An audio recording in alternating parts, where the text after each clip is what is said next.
அல்லேலூயா. இந்த 3 நாள் கூட்டத்தினுடைய முதலாம் நாளுக்குள்ளே நாம் கடந்து வந்திருக்கிறோம். உங்கள் அனைவரையும் ஆண்டவராகிய இயேசு கிறிஸ்து நாமத்தினாலே நாங்கள் வரவேற்கிறோம்.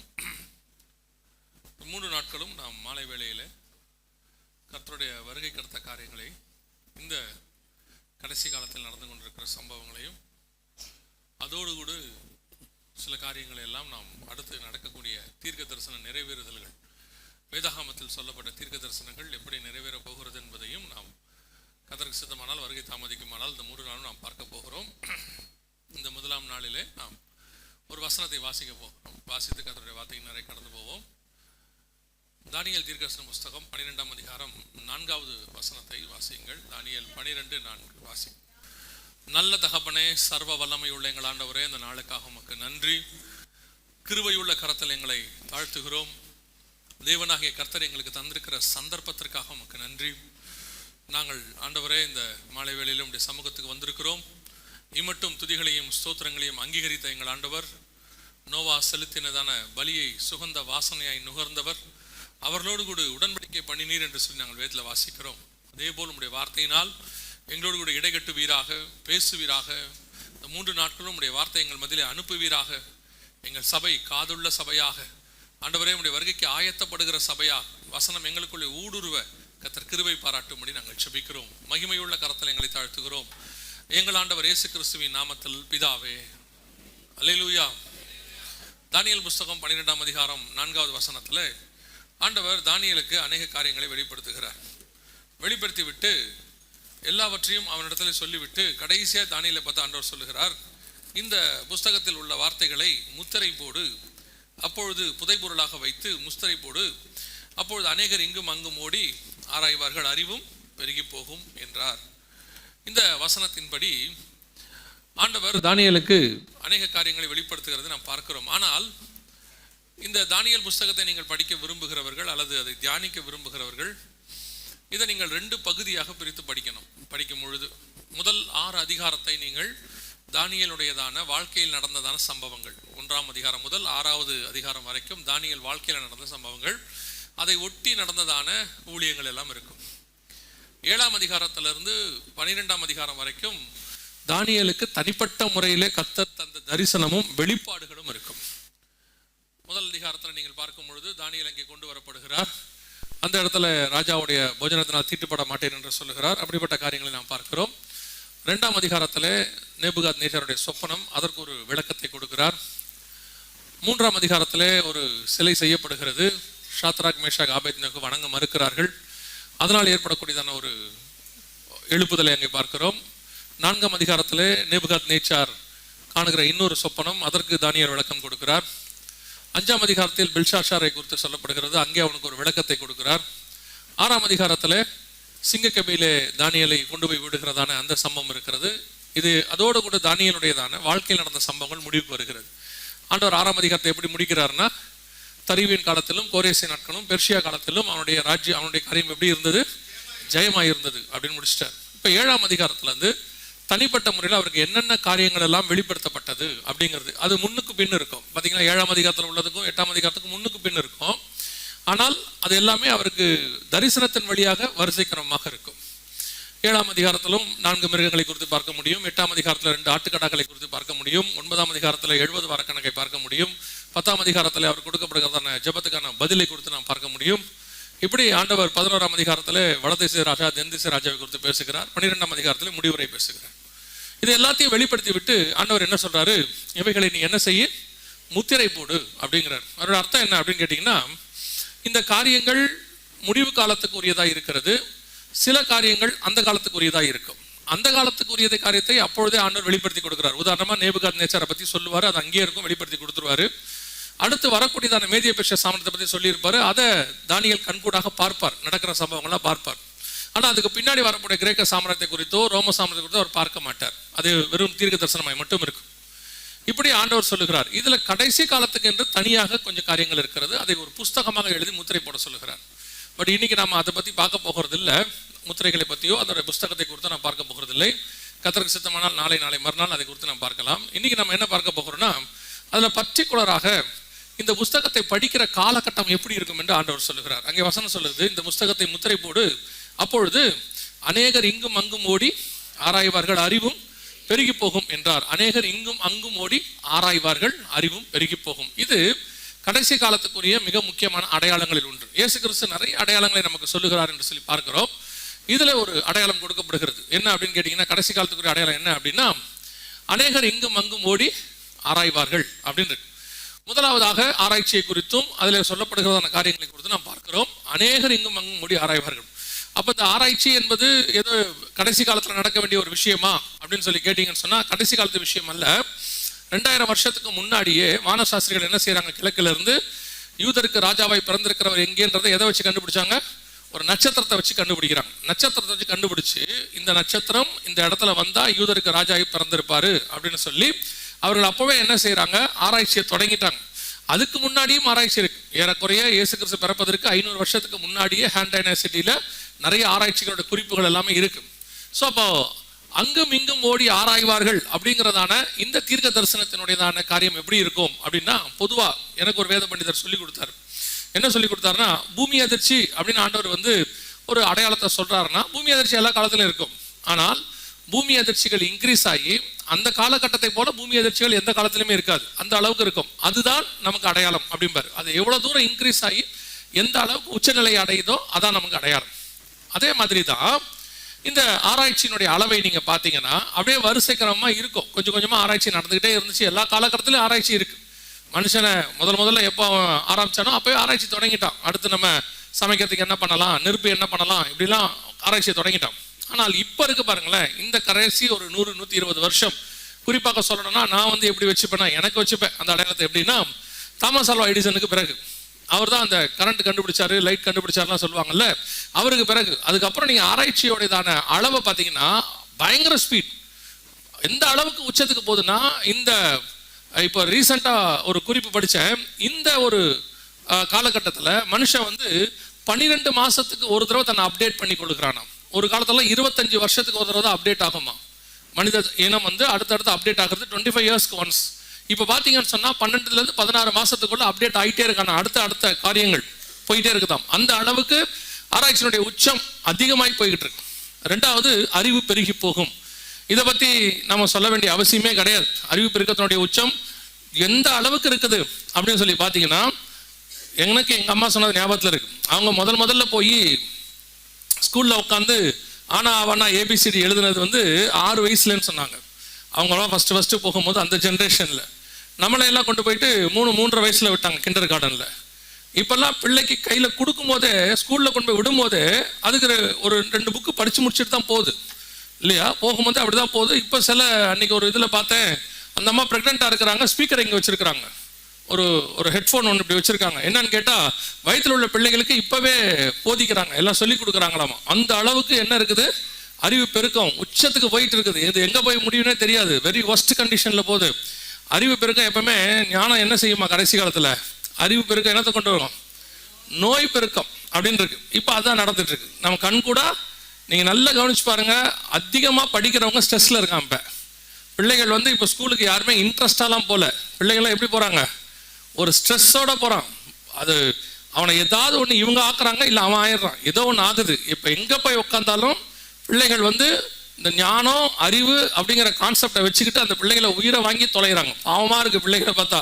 ஆனா இப்போ எனக்கு சந்தோஷமா இருக்கு, நல்ல வேளை நம்ம படிச்சு முடிச்சிட்டோம். அப்பயே இப்பெல்லாம் என்னெல்லாம் படிக்க சொன்னாங்கன்னா தாங்கவே தாங்காது. நான்லாம் ஓடிடுவேன், விட்டு ஓடிடுவேன். அந்த அளவுக்கு ஸ்ட்ரெஸ். அதுல எனக்கு இவங்க சொல்ற வார்த்தை ஒண்ணுதான் என்னால இன்ன வரைக்கும் ஏத்துக்கவே முடியல. என்ன சொல்றாங்கன்னா, நான் தான் படிக்கல, நீயாவது படிக்கல. அதுக்கு நீங்க தானே படிச்சிருக்கணும். நீங்க ஈஸியா படிக்காம இருந்துட்டு இப்ப நம்மள மேல என்ன பண்றது, ஸ்ட்ரெஸ்ஸை கொண்டு போய் பையன் மேல போடுறது. நான் தான் படிக்கல, நீயாவது படி. நீங்களும் படிக்கல, நானும் படிக்கல, அப்படி வச்சுப்போம். சட்டியில இருந்தாலும் அகப்பையில வரும் இல்லையா. அப்பா சொல்றாரு, நான் 20 எடுத்துட்டா, நீ 80 எடுக்கணும். 20 எடுத்தீங்க, 25 எடுக்கலாம். நம்மளால அவ்வளவுதான் முடியும். அப்பா கிட்ட இருந்தாலும் நம்மளும் வரோம். இன்னைக்கு ஒரு ஜென்ரேஷனை போட்டு ஸ்ட்ரெஸ்குள்ள போய் டிப்ரெஷன்ல போய், அது 8 வயசு பையனெல்லாம் உட்காந்து பேசிட்டு இருக்கும்போது ஓசிடி ப்ராப்ளம்ங்கிறான். உங்க யாருக்கா தெரியுமா? நமக்கெல்லாம் அப்படி ஒரு விஷயமே தெரியாது. என்னடான்னு கேட்டா ஓசிடிங்கிறான், ஸ்ட்ரெஸ்ஸுங்கிறான், டிப்ரெஷனுங்கிறான். அந்த அளவுக்கு அறிவு பெருகி போயிருக்குது. எது ஒன்று எடுத்தாலும் நம்ம சொல்றதை நம்ப மாட்டேங்கிறான், கூகுள் சொல்றது தான் நம்புறான். நம்ம யார் சொன்னாலும் நம்ப மாட்டேங்கிறான். உடனே அவன் கூகுள் பண்ணி பார்க்குறேங்கிறான். கூகுள் யாரோ ஒருத்தருடைய வாந்தி, யாரோ ஒருத்தர் என்ன பண்ணியிருக்காங்க, அதில் டேட்டாஸ் இன்புட் பண்ணியிருக்கிறாங்க, அதைத்தான் நம்ம எடுத்து படிக்கிறோம், அவ்வளோதானே. கூகுள் சொல்றதெல்லாம் உண்மையா இருக்கும்னு யார் சொன்னது? அப்பா அம்மாவை நம்ப மாட்டேங்கிறான். நீங்க சொன்னா நம்ப மாட்டேன்னு கூகுள் போய் பார்க்குறான், கூகுள் சொன்னா நம்பிடுறான், அவ்வளோதான். அது என்ன சொல்றது ஏது சொல்றது கொஞ்சம் கூட இன்னைக்கு உள்ளது ரொம்ப மோசமான கண்டிஷன். ஆனால் இதுக்கு பேர் தான் அறிவு பெருக்கம். இதுக்கு பேர் என்னது? அறிவு, ஞானம். அது நம்ம பையன் வந்து ஒரு 4 விஷயத்த மொத்தமாக எடுத்து எதையாவது பேசிட்டானா என் பிள்ளைக்கு நான் ஞானங்கிறாங்க. என்னை பொறுத்த வரைக்கும் நான் எப்படி வச்சிருக்கேன்னா, தேவையில்லாத எந்த பொருள் வீட்டில் இருக்குதோ அதுக்கு பேர் குப்பை. ஆமாம் தானே. நமக்கு ஒரு பொருள் தேவையில்லை. சில வீடுகளெல்லாம் பார்த்தீங்கன்னா இந்த பரணை ஒன்று வச்சுருப்பாங்கல்ல, லாஃப்ட். தமிழன் தான் லாஃப்ட் வச்சு கட்டுற ஒரே ஆள். லாஃப்ட் இருக்கும். அந்த லாஃப்டில் என்ன இருக்கும் பொதுவாக? அதில் என்ன இருக்கும்? தேவையில்லாதது. அதான் தேவையில்லாதாச்சே, அது ஏன் அங்கே இருக்கு? என்னைக்காவது ஒரு நாள் யூஸ் ஆகும். என்னைக்கு யூஸ் ஆகும்? என்னைக்காவது ஒரு நாள். அதுக்கப்புறம் அதை எடுத்து ஒரு நாள் பெயிண்ட்டுக்கெல்லாம் அடிக்கிறதுக்கெல்லாம் எடுத்து பார்த்தாங்கன்னா அதில் ஒரு சங்கு இருக்கும், அலுமினியத்தில் ஒரு சங்கு இருக்கும். இது என்னன்னு கேட்டால், எங்கள் அம்மா அவங்க அம்மாவுக்கு சங்கில் பால் ஊற்றுறாங்க, அந்த சங்கும்பா. அம்மாவுக்கு சங்கு ஊற்றியே ஆகிப்போச்சு 50 வருஷம். இன்னும் அந்த சங்கு இன்னும் என்ன செய்யுது கேட்டால், அதை தூக்கி பறனையில் போட்டு வச்சுருப்பான். சில ஆட்கள்லாம் இருப்பாங்க, அந்த சகோதரர்கள்லாம் கட்டிலுக்கு அடியில் போட்டு வச்சுருப்பான். எல்லாம் கட்டிலுக்கு அடியில் கிடக்கும். எதனாலும் ஒரு உத விட்டுருவான், அது கட்டிலுக்கு அடியில் போயிடும். அது அவ்வளோதான், அங்கே போய் கிடக்கும். அது எதுக்கு? அந்த அம்மா பெருக்கிறதுக்கு குனிய அதை எடுக்காத வெய்யும்பா. என்னன்னு கேட்டால், ஒரு 40 வருஷத்துக்கு முன்னாடி உள்ள வண்டியோட செயினாக இருக்கும், சைக்கிள் செயின். அது சைக்கிளே இல்லையா, இருந்துட்டு போட்டேன், அது இருக்கட்டும் அப்படிம்பா. இதில் எது குப்பைன்னு தெரியாது, அதுவா இதுவா நமக்கு தெரியாது, சந்தேகமாக வரும் ரொம்ப நாளா. இந்த மாதிரி நான் இதை ஏன் சொல்றேன்னா, அதே மாதிரி தான் தேவையில்லாத ஞானமும் குப்பை. நமக்கு எது தேவையோ அதான் நம்மகிட்ட இருக்கணும். எது தேவையில்லாத, இப்போ கடைசி காலத்தில் என்ன இருக்குன்னா, நிறைய தெரிஞ்சுக்கிறது, நாலேஜ் நிறைய தெரிஞ்சுக்கிறது. அவர் பெரிய ஆளு, ரொம்ப அறிவாளிங்க அவருக்கு எல்லாமே தெரியும். எதுக்கு எல்லாம் தெரியணும்? எனக்கு என்ன தேவையோ அது தெரிஞ்சா போதாது. நம்ம வாழ்க்கைக்கு என்ன தேவையோ அது தெரிஞ்சா போதும். அவர் எந்த டாபிக் எடுத்தாலும் பேசுவார். இப்போ பேசி என்ன பண்ணாரு? வெட்டி சும்மா உட்காந்து பேசியிருப்பார், அவ்வளோதான். அதனால் அவர் லைஃபுக்கு என்ன தேவையோ அது தெரிஞ்சு வச்சுக்கிட்டா போதும். அதை தெரிஞ்சு வச்சிருக்காரு, இதை தெரிஞ்சு வச்சிருக்காரு. கடைசியில் பைபிள் தெரியல. எல்லாத்தையும் தெரிஞ்சு வச்சிருக்க, எது தெரியல? பைபிள் தெரியல. எல்லாத்தையும் தெரிஞ்சு வச்சு பைபிள் தெரியாட்டி பரலோகத்துக்கு போக முடியாது. பைபிளை மட்டுமே தெரிஞ்சு ஒருவேளை எதுவுமே தெரிஞ்சா கூட கவலைப்படாதீங்க, பரலோகத்துக்கு போயிடலாம், இல்லையா? இன்னைக்கு கடைசி காலத்தில் இந்த அறிவு பெருக்கம் டேஞ்சராக போயிட்டு இருக்கு. பிள்ளைகளை பார்த்தா ரொம்ப பாவமாக இருக்கு. ஆனால் இப்போ பைபிள் வந்து ஒரு அறிவு பெருக்கத்தை சொல்லுது. கடைசி காலத்தில் நமக்கு சொல்லப்படுகிற காரியங்களை குறித்து என்னென்ன நடக்கும் அப்படின்னு சொல்லி ஆண்டவர் சில அறிவு பெருக்கத்தை நமக்கு சொல்லி இருக்கிறார். அதைத்தான் நாம் இப்பொழுது பார்க்க போகிறோம்.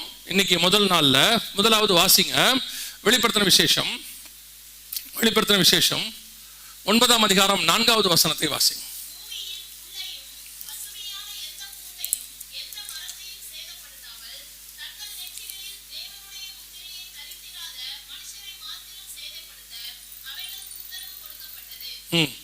ஆறாவது வசனம்.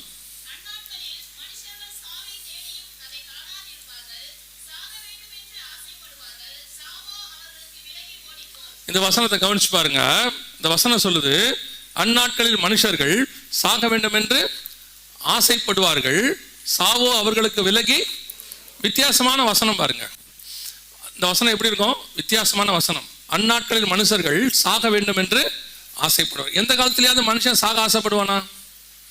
எந்த காலத்திலேயாவது மனுஷன் சாக ஆசைப்படுவானா? அது எத்தனை வயசானாலும் சாகிறதுக்கு ஆசை வருமா? வராது. ஏதாவது ஒரு 70-80 வயசு ஆனாலும் அப்படியே காப்பாற்றிடணும் தான் நினைக்கிறாங்க அவங்க. இல்லை, அவங்க காதில் போய் கேட்டால் என்ன சொல்லுவாங்க? 80 ஆகிப்போச்சு, நீங்கள் ஆக்சுவலி பைபிள் கணக்கை தாண்டிட்டீங்க, போயிட்டு வரீங்களான்னு என்ன சொல்லுவாங்க? இத்தனை வருஷம் உன்னை வச்சு காப்பாற்றினதுக்கு என்ன பண்ணு? என்னை வச்சு காப்பாற்று, என்னை பார்த்து சாவரியான்னு கேட்குற, நீ எல்லாம் ஒரு பிள்ளையா அப்படின்ட்டு போகும்போது சபிச்சுட்டு போயிடுவாங்க.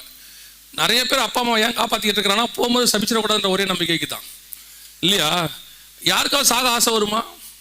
சில நேரத்தில் இந்த வீட்டில் இருக்கிற அம்மா சும்மா இல்லாமல் நம்மக்கிட்ட சொல்லும், அது ஆசை காட்டுறது. நம்மளை பேசாமல் இருக்கிறதுக்கு செத்து தொலைலான்னு நினைக்கிறேன். அவனும் நினைக்கிறான், ஓகே ஏதோ நல்ல விஷயம் நடக்கும் போல, அந்த அம்மா போக போகுது போல அப்படின்ட்டு நான் இங்கே இருக்கிறதுக்கு பேசாமல் செத்து தொலைலாங்கோ.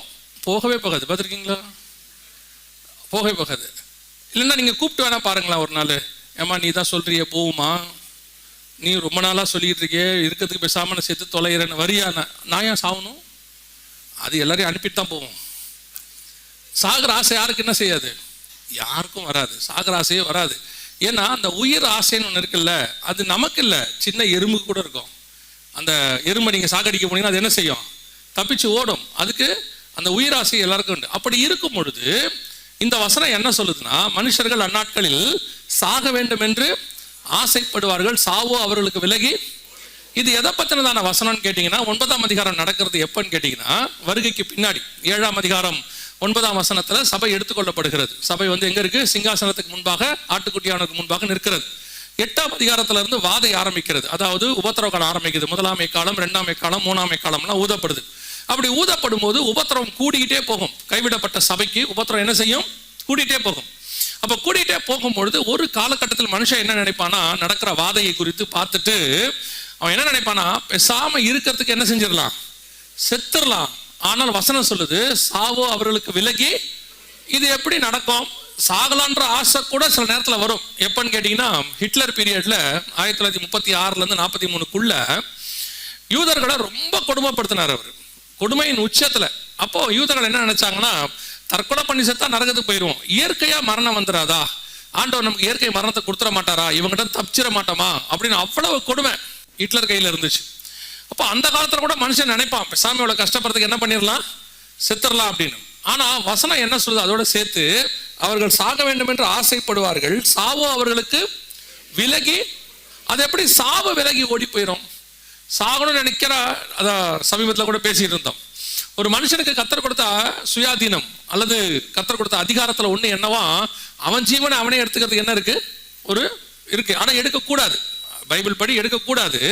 ஆனா தற்கொலை பண்ணிக்கிற அளவுக்கு அவனுக்கு என்ன இருக்குது, அதிகாரம் இருக்குது, அவனே பண்ணிக்கிறான் சூசைட். அப்படி ஒரு நிலைமை இருக்கும்போது இந்த வசனம் என்ன சொல்லுது, மனுஷர்கள் சாக வேண்டும் என்று ஆசைப்படுவார்கள், சாவு அவர்களுக்கு விலகி ஓடும், சாவை தேடியும் காணாதிருப்பார்கள். அப்போ இந்த வசனத்தினுடைய ஆவிக்குரிய அர்த்தம் என்னன்னு கேட்டீங்கன்னா, அந்த உபத்திரவ காலம் ஒன்று வருகிறது, மிகப்பெரிய சர்வாதிகாரியின் காலம். இந்த சவுத் இந்தியாவில் இருக்கிற நமக்கு பெரும்பாலும் இந்த உபத்திரவம், இந்த சர்வாதிகாரம் இதெல்லாம் நமக்கு தெரியாது, நம்ம மீட் பண்ணதில்லை. பொதுவாகவே கொஞ்சம் நார்த் சைடு போயிட்டீங்கன்னா, இந்தியாவில் மட்டும் இல்லை உலகம் முழுக்கவே நார்த் சைடு போயிட்டீங்கன்னா மிகப்பெரிய சர்வாதிகாரம். ரஷ்யாலெல்லாம் பார்த்தீங்கன்னா, சைனால பார்த்தீங்கன்னா, நார்த் கொரியால எல்லா இடத்துலையும் மிகப்பெரியதான சபைகளுக்கு உபத்திரவ காலம் இருக்கு. அந்த உபத்திரவ காலத்துல ஜனங்கள் படுகிற கொடுமைகள்லாம் இருக்கும். நீங்க படிச்சிருப்பீங்க, நிறைய பேர் படும் வேதனைகள் பரம வெற்றின்னு சொல்லி ரிச்சர்ட் உம்ரான் ஐயாவுடைய புக்கு ஒன்று இருக்கு. அந்த புக்கெல்லாம் நீங்க படிச்சிருப்பீங்க. அதுல அவர் எப்படி ருமேனியா சிறையில வந்து கம்யூனிஸ்ட்காரங்கிட்டையும் நாசிசத்திட்டையும் ஃபேசிஸ்ட்கிட்டையும் மாட்டிக்கிட்டாரு அப்படின்னு. அந்த மாதிரி உபத்திரவ காலத்துல அவர்களுக்கு வந்து சாவு வந்தா நல்லா இருக்கும் அப்படின்னு நினைப்பாங்களாம். ஆனா சாவு என்ன செய்யாது, வராது. அதுக்கு ஆண்டவர் நிறைய காரணம் வச்சிருக்கார். ஜீவனும் மரணம் கர்த்தருடைய கரத்தில் இருக்கு. ஆனா இது 9ஆம் அதிகாரம் வெளிப்படுத்தின விசேஷம் என்பது உபத்திரவ காலத்தில் நடக்கிற சம்பவம். ஜனங்கள் சாவை தேடியும் காணாதிருப்பார்கள் அப்படின்னு. ஒரு பக்கம் இதை நீங்க ஸ்பிரிச்சுவலா எடுத்துக்கிட்டீங்கன்னா, மிகப்பெரிய உபத்திரவம், தெரிந்து கொள்ளப்பட்டவர்கள் நிமித்தம் அந்த நாட்கள் குறைக்கப்படும் அப்படின்றார். உபத்திரவம் அந்த அளவுக்கு உச்சத்துல இருக்குமா, இது வரைக்கும் பார்க்காத. அதான் நான் வேதத்தை வாசிக்கும் போது ஆண்டவர் எனக்கு உணர்த்தினது என்னன்னா, இதுவரைக்கும் வந்த சர்வாதிகாரிகள் அத்தனை பேரும் பிசாசினுடைய தூதர்கள் மாதிரி. அவங்களாம் அவங்ககிட்ட படிச்சவங்க. கடைசியா வரப்போற ஆன்டி கிரைஸ்ட்ங்கிறதான ஒருத்தருக்கான அவன் பிசாசின் மகன். வெளிப்படுத்தல் 3:15 சொல்லுது இல்லையா, உன் வித்துக்கும் அவள் வித்துக்கும் பகை உண்டாக்குவேன். அந்த சர்பத்தின் வித்து அவன் தான் பிசாசினுடைய மகன். ஒருத்த ஆட்சிக்கு வரப்போறான். பிசாசினுடைய மகனுடைய ஆட்சினா பூமியில எப்படி இருக்கும் பாருங்க. அவ்வளவு ஒரு கொடுமையான காலம், எஸ்பெஷலி ஃபார் கிறிஸ்டியன்ஸ். அப்படி வருமா அப்படின்னா, அதுக்கு தான் சொன்னேன், நீங்க நார்த் இந்தியா பக்கம் போய் பார்க்கணும். அப்படி வருமானு கேட்டீங்கன்னா, அங்க நம்ம மிஷனரிகள்லாம் இருக்கிறாங்க. அங்க அவங்க சொல்லும் போது பாத்தீங்கன்னு சொன்னா, டெய்லி ஜீவனுக்கு பணயம், டெய்லி ஜீவனுக்கு பணயம். நாங்க நீங்க உட்காந்து ஒருத்தரோட போன்ல பேசிட்டு இருக்கோம். அவர் சொல்றாரு, ஆல்மோஸ்ட் கத்தி வந்து கழுத்துக்கு வந்துருச்சான். அந்த லாஸ்ட் மினிட்ல போலீஸ் வந்திருக்கிறாங்க. அவரையும் அவர் மனைவியும் வெட்டுறதுக்கு கத்தி ஓங்கிட்டாங்களாம். லாஸ்ட் மினிட்ல போலீஸ் வந்திருக்காங்க. அந்த மாதிரி இன்னைக்கும் நீங்க போனீங்கன்னா உபத்திரவம் இருக்கு. அப்படிப்பட்ட உபத்திரவத்திலே இதுவரைக்கும் பார்க்காத மனுஷர்கள் இருவதையும் கண்டிராத காலம் ஒன்று வருகிறது. ஒருவரும் தப்பி போகாத காலம் ஒன்று. எதுக்கு நாங்க இத்தனை அளவுக்கு இந்த வருகையை பத்தி பேசி உங்களுக்கு இப்படி கூட்டங்கள்லாம் வச்சு இதெல்லாம் ஏன் சொல்றோம் அப்படின்னா, ஏதோ எங்களுக்கு டைம் இருக்குன்னு மீட்டிங் வைக்கல, இல்ல உங்களையும் வர வச்சு சும்மா டைம் உட்கார வைக்கணும் அல்ல. ஒரு மிகப்பெரிய மோசமான காலம் ஒன்று வருகிறது. ஒருவரும் தப்பி போகாத காலம், உங்க கற்பனைக்கே வராத உபத்திரவ காலம் ஒன்று வருகிறது. நீங்க எக்ஸ்பெக்ட். இன்னும் உங்களுக்கு சொல்றேன், ரிச்சர்ட் உம்ரான் ஐயா படுமேதை பரம வெற்றி புஸ்தகத்துல என்ன சொல்றாருன்னா, கம்யூனிஸ்டுகள் வந்து எங்களை ஹிட்லர் வந்து எங்களை ரொம்ப கொடுமைப்படுத்தினாரு. அப்போ அவர் கொடுமைப்படுத்தும் போது நாங்க ஏன் ஆண்டவரே எங்களுக்கு இந்த கொடுமை அப்படின்னு ஆண்டவர்கிட்ட கேட்டோம். எங்களுக்கு அப்போ பதில் இல்லை. அதுக்கப்புறம் ஹிட்லரை கொண்டுட்டு அல்லது அவர் செத்துட்டாரு. அதுக்கப்புறம் கம்யூனிஸ்ட் ஆட்சி வந்துச்சு. ஜெர்மனியை ரெண்டா பிரிச்சுக்கிட்டாங்க, ஈஸ்ட் ஜெர்மனி வெஸ்ட் ஜெர்மனின்னு பிரிச்சுக்கிட்டாங்க. அப்போ இந்த ருமேனியாலாம் ஒருத்தர் கண்ட்ரோலுக்கு போகுது. அப்போ அவர் சொல்றாரு, கம்யூனிஸ்டுகள் ரஷ்ய கம்யூனிஸ்டுகள் சபையை கொடுமைப்படுத்தினாங்க. அப்போ கொடுமைப்படுத்தும் போது தான் எங்களுக்கு தெரிஞ்சிச்சு, இந்த கொடுமையை நாங்கள் அனுபவிக்கிறதுக்கான பிராக்டிஸ் தான் எங்களுக்கு ஆண்டவர் ஹிட்லர்கிட்ட கொடுத்தாருன்றார் அவர். ஏன்னா ஹிட்லரை விட 2 மடங்கு கொடுமைப்படுத்தி இருக்கிறாங்க ரஷ்ய கம்யூனிஸ்டுகள். அந்த அளவுக்கு உச்ச கொடுமை இருக்கு. இப்ப நாம பார்க்க போறது, நாமனா கைவிடப்பட்ட சபை பார்க்க போகிறது, இதுவரைக்கும் உலகம் பார்க்காத உபத்திரவம், மிக மோசமான காலம். அதற்கு தப்பித்து மனுஷகுமாரனுக்கு முன்பாக நிற்கும்படிதான் உங்களுக்கு இந்த அழைப்பு கொடுக்கப்படுகிறது. இந்த காரியங்கள்லாம் உங்களுக்கு சொல்றதுக்கான ரீசன் என்ன? ஏதோ வருஷத்துக்கு ஒரு மீட்டிங் வைக்கணும் அப்படின்றதுக்காகவா? இல்ல. ஒரே காரணம், அந்த காலம் ரொம்ப கிட்ட வந்துருச்சு. அந்த ஒரு சர்வாதிகாரி ஆட்சிக்கு தொடங்குவதற்கான காலம் உலகளாவிய, வேர்ல்டு வைட், எல்லா பக்கமும் ரெடியா இருக்குது. நீங்க எடுத்துக்கிட்டீங்கன்னா உலகம் முழுக்க ஒரு டிக்டேட்டர்ஷிப் ரெடி ஆகிட்டு இருக்கு. அதுல இப்போ நம்ம காலகட்டம், அதை சந்திக்கிறதுக்கு முந்தின காலகட்டம். இந்த நார்த் இந்தியாவில் இருக்கிறவங்க, ரஷ்யாவில் இருக்கிறவங்க ஏற்கனவே அதெல்லாம் சந்திச்சுட்டு ஓரளவுக்கு பிராக்டிஸ்ல இருக்காங்க உபத்திரவத்துல.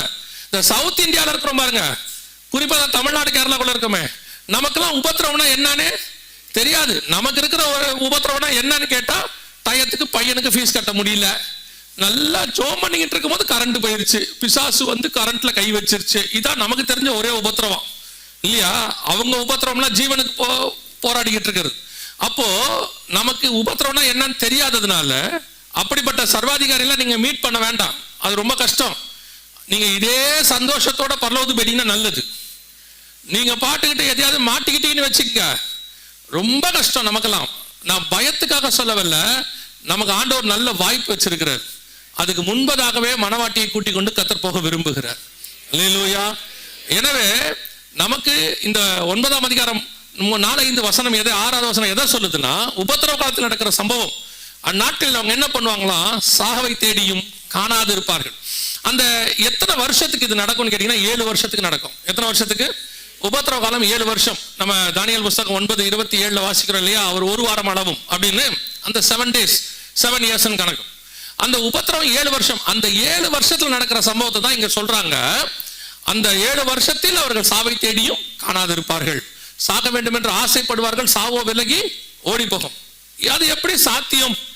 சாவை தள்ளி போட முடியுமா அப்படின்னா, இப்ப ரீசன்ட் டேஸ்ல நான் பார்த்த ஒரு சில காரியங்கள், கொஞ்சம் ஆல்மோஸ்ட் அவங்க ஜீவன் போயிடுச்சுனாலும் இந்த ஹாஸ்பிட்டல்ல வெண்டிலேட்டர்ல வச்சு அவங்க என்ன பண்றாங்க, ஜீவன் இருக்கிற மாதிரியே என்ன பண்றாங்க, காப்பாத்த இருக்கு, அந்த உயிரை இழுத்து பிடிச்சிக்கிட்டே இருக்கிறாங்க. மற்றபடி எந்த அசைவும் இல்லை. ஆனா என்ன இருக்குது, மூச்சு மட்டும் வந்துகிட்டே இருக்குது. அந்த அவங்களுக்கு மரணம் வரல. அவங்க வெண்டிலேஷனை எடுத்துட்டாங்கன்னா என்ன ஆயிடுது, செத்து மரணத்தை தழுவிடுறாங்க. அப்போ அந்த ஜீவன் அவங்க மூச்சு விழுக்கிறதுக்கு இந்த ஆக்சிஜனை கொடுத்து ஆர்டிபிஷியலா அவங்கள மூச்சு இழுக்க வைக்கிறாங்க. அப்ப ஜீவனை விட வைக்கிறதுக்கும் இழுத்து பிடிக்கிறதுக்கும் மனுஷன் இப்ப என்ன பண்றான், ட்ரை பண்ணிக்கிட்டே இருக்கிறான். அவன் அந்த டாக்டர் அவர் கொடுக்கணும் ரிப்போர்ட், ஜீவன் போயிடுச்சுன்னு. ஆனா போனீங்கன்னா ஆக்சிஜன் லெவல் இருக்கு, அவருக்கு ஓடிட்டு தான் இருக்கு, அவருக்கு கையில பிடிச்சு பார்த்தா பல்ஸ் இருக்கு. ஆனா வெண்டிலேட்டர் எடுத்தா என்ன ஆயிடுது, போயிடுது. அப்ப நம்முடைய ஜீவன் இப்ப நம்மளால போகாம இன்னொருத்தர் நினைச்சா போக வைக்கிற இடத்துக்கு வந்திருக்கு. அவங்க நினைச்சா இழுத்து பிடிக்க முடியும். 3 நாளைக்கோ 1 வாரத்துக்கோ 10 நாளைக்கோ. ஒரு தனியார் ஹாஸ்பிட்டல்ல நண்பருடைய அம்மாவுக்கு நடந்த சம்பவம், கிட்டத்தட்ட ஒரு 3 வாரமா அங்க இருக்கிறாங்க. அந்த பையனும் பணம் கட்டிக்கிட்டே இருக்காரு. ஆல்மோஸ்ட் 24 லட்சம் கட்டிட்டார். கட்டின பிறகு பையன்கிட்ட காசு இல்லை.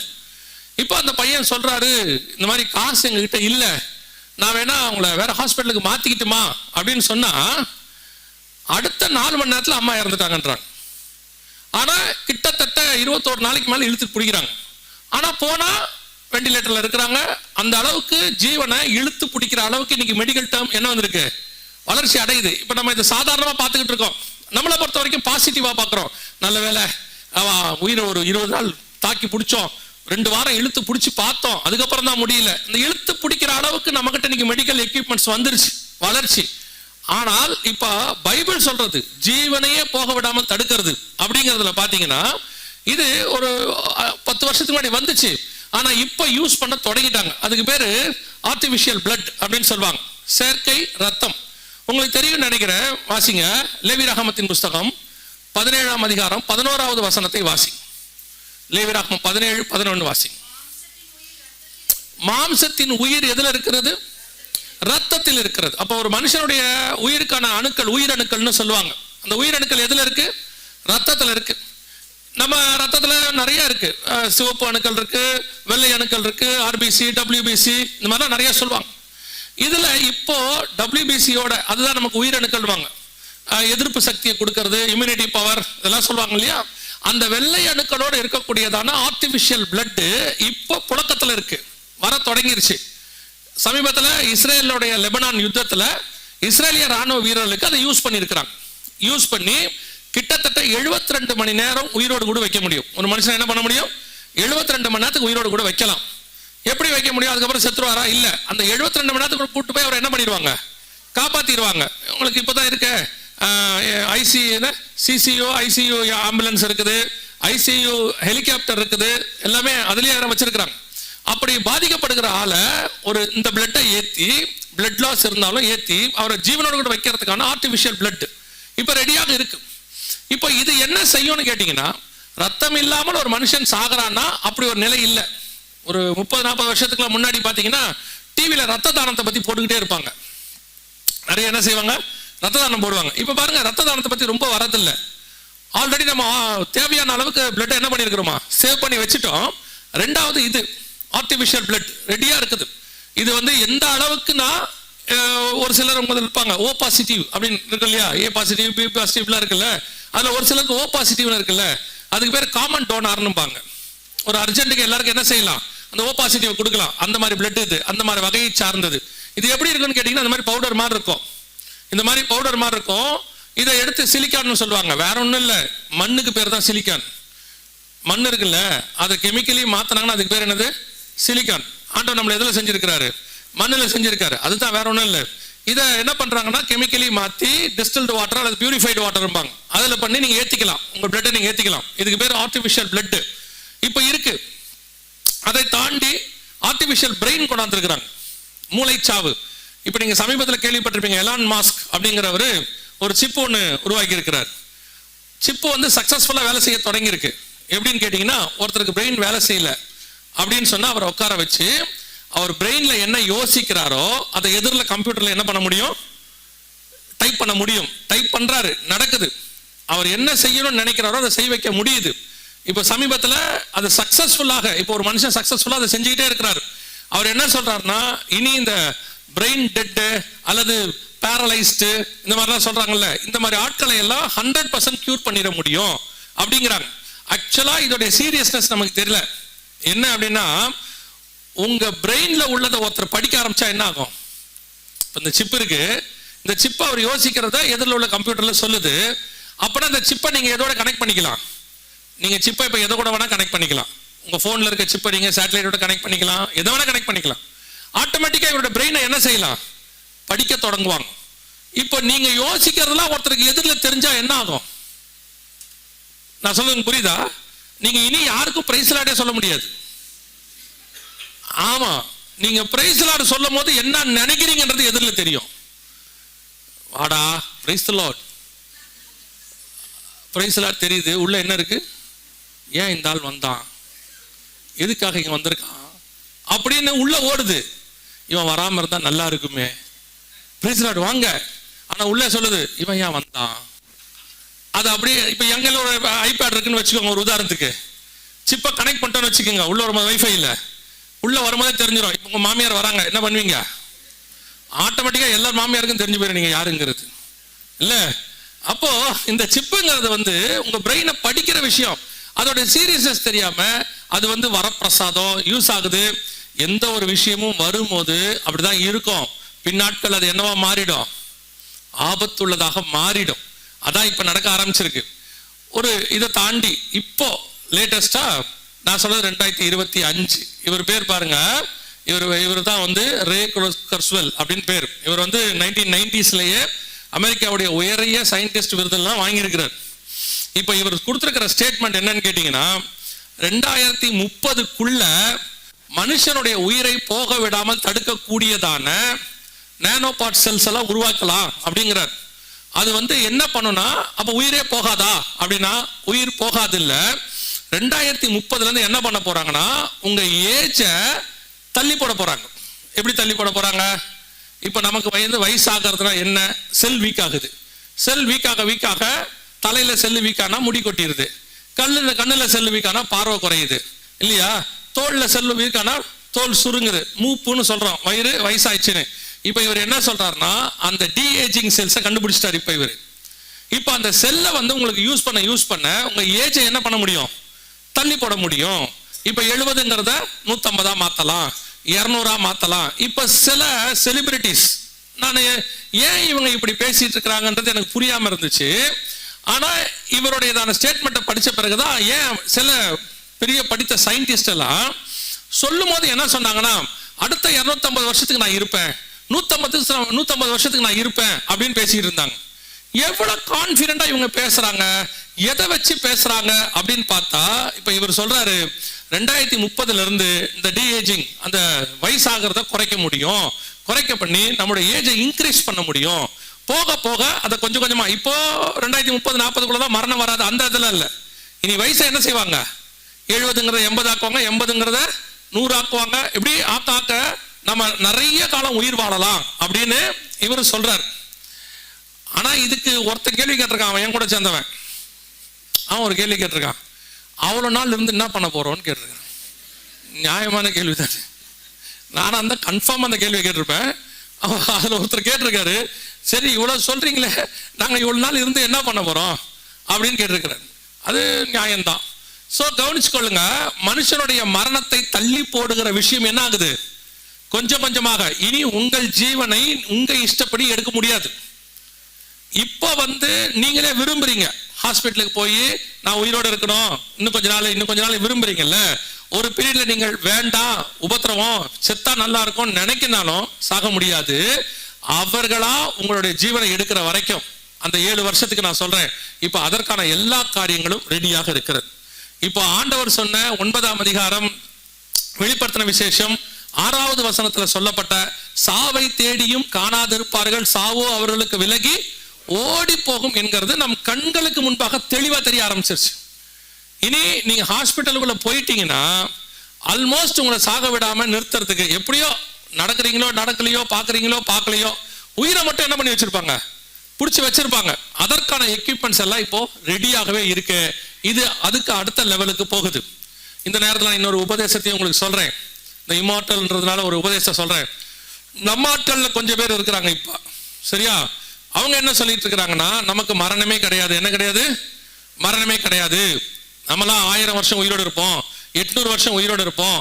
ஏன்னா ஆண்டவர் சொல்லிட்டாரு, ஒருவன் என்னை விசுவாசித்தாலும் மரியான், மரித்தாலும் பிழைப்பான். ஆண்டவர் சொல்லியிருக்காரு. இந்த வசனத்தோட அர்த்தத்தை அவங்க என்ன செய்யல? புரிஞ்சுக்காம இப்ப என்ன உபதேசம் போயிட்டு இருக்குன்னா, இது இன்னைக்கு உள்ள ஒரு பெரிய குரூப் இருக்கு, தமிழ்நாட்டிலயும் இருக்கு, உலகளாவியும் இருக்கு. குறிப்பா தமிழ்நாட்டில் கொஞ்சம் செலிபிரிட்டி மாதிரி இருக்கிற ஊழியக்காரங்களாம் இப்ப என்ன பேசிட்டு இருக்கிறாங்கன்னா, நான் 150 வருஷம் இருப்பேன், 200 வருஷம் இருப்பேன் அப்படின்னு. அவங்க பண்றது எல்லாமே பைபிளுக்கு அகைன்ஸ்ட் நல்லா தெரியுது. இந்த வார்த்தையுமே பைபிளுக்கு அகைன்ஸ்ட். ஏன்னு கேட்டீங்கன்னா, புதிய ஏற்பாட்டை பொறுத்த வரைக்கும் சீக்கிரம் பரலோகத்துக்கு போகிறதை தான் பரலோகம் புதிய ஏற்பாடு விரும்புது. பவுல் சொல்லும் போது சொல்றாரு, நான் இருப்பது உங்களுக்கு பிரயோஜனமாக இருக்கும், நான் போகிறது எனக்கு சந்தோஷம், என்னை விட்டா நான் போயிருவேன் அப்படிங்கிறார். நீங்க நல்லா கவனிச்சு பாருங்க, புதிய ஏற்பாட்டுல மரணம் ஜெயமாய். சோ மரணத்தை பத்தி நம்ம கடந்து பரலோகத்துக்கு போறத சந்தோஷமா தான் நினைக்கிறோமே ஒழிய, இங்க இருக்கிறத விட போறது பெருசுன்னு சொல்லும் நியூ டெஸ்ட்மென்ட். நீங்க சரியா கர்த்தரை புரிஞ்சுக்கிட்டீங்க, நீங்க உண்மையா அந்த வசனத்துக்கு பின்னாடி வாழ தொடங்கிட்டீங்கன்னா, இங்க வாழ உங்களுக்கு பிடிக்காது. ஒரு கடமைக்காக இருக்கிறோம், ஒரு வேலை இருக்கு, அதை முடிச்சிட்டோம், முடிச்ச உடனே என்ன பண்ணிடணும்? கிளம்பி பரலோகத்துக்கு போயிட்டே இருக்கணும். சில ஆட்கள்லாம் பாத்தீங்கன்னு சொன்னா போகவே போகாது, சுத்தி இருக்கிறவங்க ஜோம் பண்ற வரைக்கும் போகாது. இப்ப வர அது எப்படி ஜோம் பண்ணுவாங்கன்னு கேட்டீங்கன்னா, நேரடியா சொன்ன பிரச்சனை வந்துடும். அதனால இப்போ ஒரு நல்ல வார்த்தை கத்து வச்சிருக்கான், தேவ சித்தம் நிறைவேறும்படி ஜோம் பண்ணுங்க. அவன் தேவ சித்திரம்னா அவங்கள போட்டு தள்ளுன்னு அர்த்தம். அவரோட தேவ சித்தத்துக்கு இன்னும் அர்த்தம் என்ன? ஒரு ஒரு அம்மா என்னை கூப்பிட்டாங்க ஒரு தடவை. கூப்பிட்டு, பிரதர் எங்க வீட்டுக்கு வந்து ஜோம் பண்ண முடியுமான்னாங்க. எதுக்காகன்னு கேட்டேன். எங்க அம்மா ஒரு 3 வருஷமா பெட்லயே இருக்காங்க, போகவே இல்லை, யாரோ ஜோம் பண்ணி பார்த்தாங்க, நீங்க வர முடியுமான்னு கேட்டாங்க. எனக்கு என்னன்னா, போறது பிரச்சனை இல்லை, ஒருவேளை நான் போய் ஜோம் பண்ணி அவங்க போயிட்டாங்கன்னு வச்சுக்கோங்க, அதுக்கப்புறம் எனக்கு மீட்டிங் எப்படி புக் ஆகும் பாருங்க. பிரதரை கூப்பிடுங்க, அம்மா போயிடுவாங்க. என்ன இழுத்துட்டு இருக்கீங்களா? என்ன நீங்க பிரதரை கூப்பிட்டீங்கன்னா 2 நிமிஷத்துல ஜோம் பண்ணி அமுச்சு வச்சு, இப்ப நம்மளை எப்படி ஆக்கிடுவான்? அவ்வளவுதான், தேவ சித்தம் நிறைவேறுகிற ஊழியக்காரன் போட்டோவே போட்டுருவான். எதுக்கு சொல்றேன்? இன்னைக்கு அந்த புதிய ஏற்பாட்டை பொறுத்த வரைக்கும் உங்களுக்கு எனக்கும் அடுத்தவன் போன்ற வரைக்கும் வெயிட் பண்ணக்கூடாது. கர்த்தர் எப்போ வாங்குறாரோ புறப்பட்டு போயிட்டே இருக்கணும். அதுதான் நியூ டெஸ்ட்மென்ட் நமக்கு ஆண்டவர் வச்சிருக்கிறது. இப்ப இங்கேயும் ஒரு உபதேசம் வந்திருக்கு, 150 வருஷம் உயிரோட இருக்க போறேன், 200 வருஷம் உயிரோட இருக்க போறேன் அப்படின்னு. நீ 20 வருஷம் இருக்கிறதே உயிரை வாங்குறோம். இதெல்லாம் 150 வரைக்கும் இருந்துச்சுன்னா என்ன ஆகும் யோசிச்சு பாருங்க. அதனால நல்லா கவனிச்சு கொள்ளுங்க. கடைசி காலத்தின் அறிவு பெருக்கத்தினுடைய ஒரு அடையாளம் என்னன்னா, சாவை தேடியும் அவர்கள் என்ன செய்வாங்க? காணாதிருப்பார்கள். சாக வேண்டும் என்று ஆசைப்படுவார்கள், சாவோ அவர்களுக்கு விலகி. இப்ப அந்த காலகட்டம் வந்துருச்சு, ஆண்டவர் சொன்ன காலகட்டம் வந்துருச்சு. ஆனா நான் ஒன்று சொல்லுகிறேன், வேதத்தினுடைய வசனத்தை வச்சு சொல்றேன். எவ்வளவு இவங்க கண்டுபிடிச்சாலும் கர்த்தர் சொன்னதை தாண்டி இவங்களால ஒண்ணுமே செய்ய முடியாது. வேத வசனம் என்ன சொல்லுதோ அதுதான். இவன் மனுஷன் போராடி பார்ப்பான், அதுக்கு விரோதமா செய்யறதுக்கு என்ன செய்வான்? போராடி பார்ப்பான். முடிவு என்னமோ மூக்க உடச்சிட்டு தான் வந்து நிப்பானுங்க, கடைசியா நிப்பாங்க. இன்னொரு வசனத்தை வாசிங்க, அடுத்த அறிவு பெருக்கத்தினுடைய இன்னொரு காரியத்தை வாசிங்க. வெளிப்படுத்தின விசேஷம் 13ஆம் அதிகாரம் 13வது வசனத்தை வாசிங்க.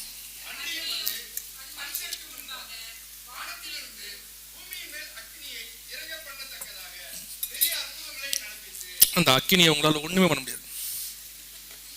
வாசிங்க ராஜா.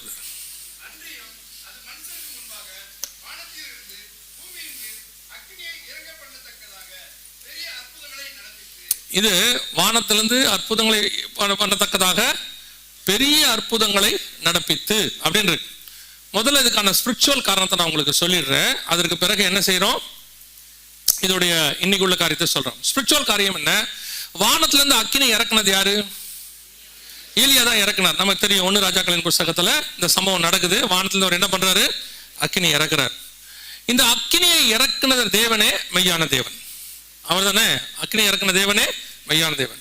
இப்போ நியூ டெஸ்ட்மென்ட்ல என்ன நடக்க போகுது, அதாவது உபத்திரவ காலத்துல என்ன நடக்க போகுதுன்னா, இந்த அற்புதத்தை பிசாசு செய்ய போகுது.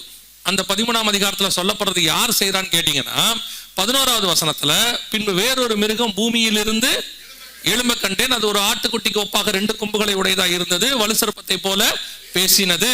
அதுதான் அன்றியும் அது மிருகத்திற்கு முன்பாக வானத்திலிருந்து அக்கினி இறங்க பண்ணத்தக்கதாக பெரிய அற்புதங்களை செய்தது. அந்த 2 கொம்புள்ள மிருகம் என்பது ஒரு நாடு. ஒரு மிருகம் 2 கொம்போட எழும்பி வரும்னா பைபிளை பொறுத்த வரைக்கும் அது யாரை குறிக்குது? ஒரு தேசத்தை குறிக்கிறது. அதுக்கு முன்னாடி ஸ்பிரிச்சுவலா பாத்தீங்கன்னா, இது எலியா காலத்தில் ஒரு தீர்க்கதரிசி, தேவனுடைய தீர்க்கதரிசி வானத்திலிருந்து அக்கினி இறக்கி அதை என்ன செய்யறாரு? ப்ரூஃப் பண்றாரு, அக்கினி இறக்குற தேவனே மெய்யான தேவன். இப்போ என்ன பண்ண போறாங்கன்னா, அந்த அற்புதத்தை கிட்டத்தட்ட 2600-700 வருஷத்துக்கு முன்னாடி செஞ்ச அற்புதத்தை திருப்பி செய்ய போறான்.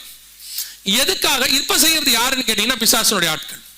எதுக்காக அதை செய்யறாங்கன்னா, இப்ப பாருங்க, பைபிள்ல இப்படி இறங்கி இருக்கு, அப்படி இறங்குற யாரு அது இறக்குறாரோ அந்த தேவனே மெய்யான தேவன். இப்போ இவங்க அதை இறக்கிட்டு ஒரு சர்வாதிகாரியை, ஒரு மனுஷனை கடவுளாக காட்ட போறாங்க. அவன் என்ன பண்ண போறான்? இப்படிப்பட்ட அற்புதங்களை செய்வான். ஆனா அவன் செய்யற அற்புதம் கர்த்தர் செய்யற மாதிரி உண்மையான அற்புதம் அல்ல. வாசிங்க 2 தெசலோனிக்கேயர் 2ஆம் அதிகாரம் 7 முதல் வாசிங்க. 2 தெசலோனிக்கேயர் 2ஆம் அதிகாரம் 7வது வசனத்துல இருந்து வாசிச்சுக்கிட்டே வாங்க. அக்கிரமத்தின் ரகசியம் இப்பொழுதே கிரியை செய்கிறது.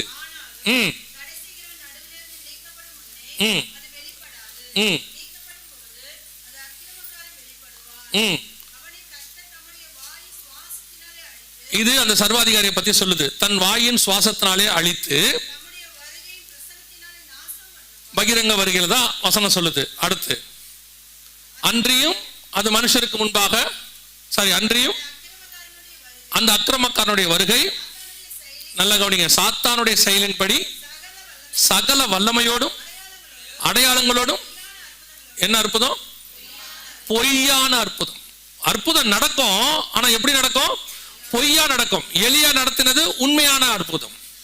இப்ப நடக்க போறது பொய்யான அற்புதம். அற்புதம் நடக்கும், ஆனா எப்படி நடப்பாங்கன்னு நமக்கு தெரியாது. தேவன் செய்ததை கண்டிப்பாக பிசாசால் செய்யவே முடியாது. தேவன் ஒண்ணு செஞ்சாருன்னா அதை என்ன செய்ய முடியாது பிசாசால? ஆனா அவன் என்ன பண்ணுவானா, அதுக்கு ஆல்டர்னேட்டா ஒன்று செய்யற மாதிரி காட்டுவான். அதுக்கு அதே மாதிரி இருக்கும்.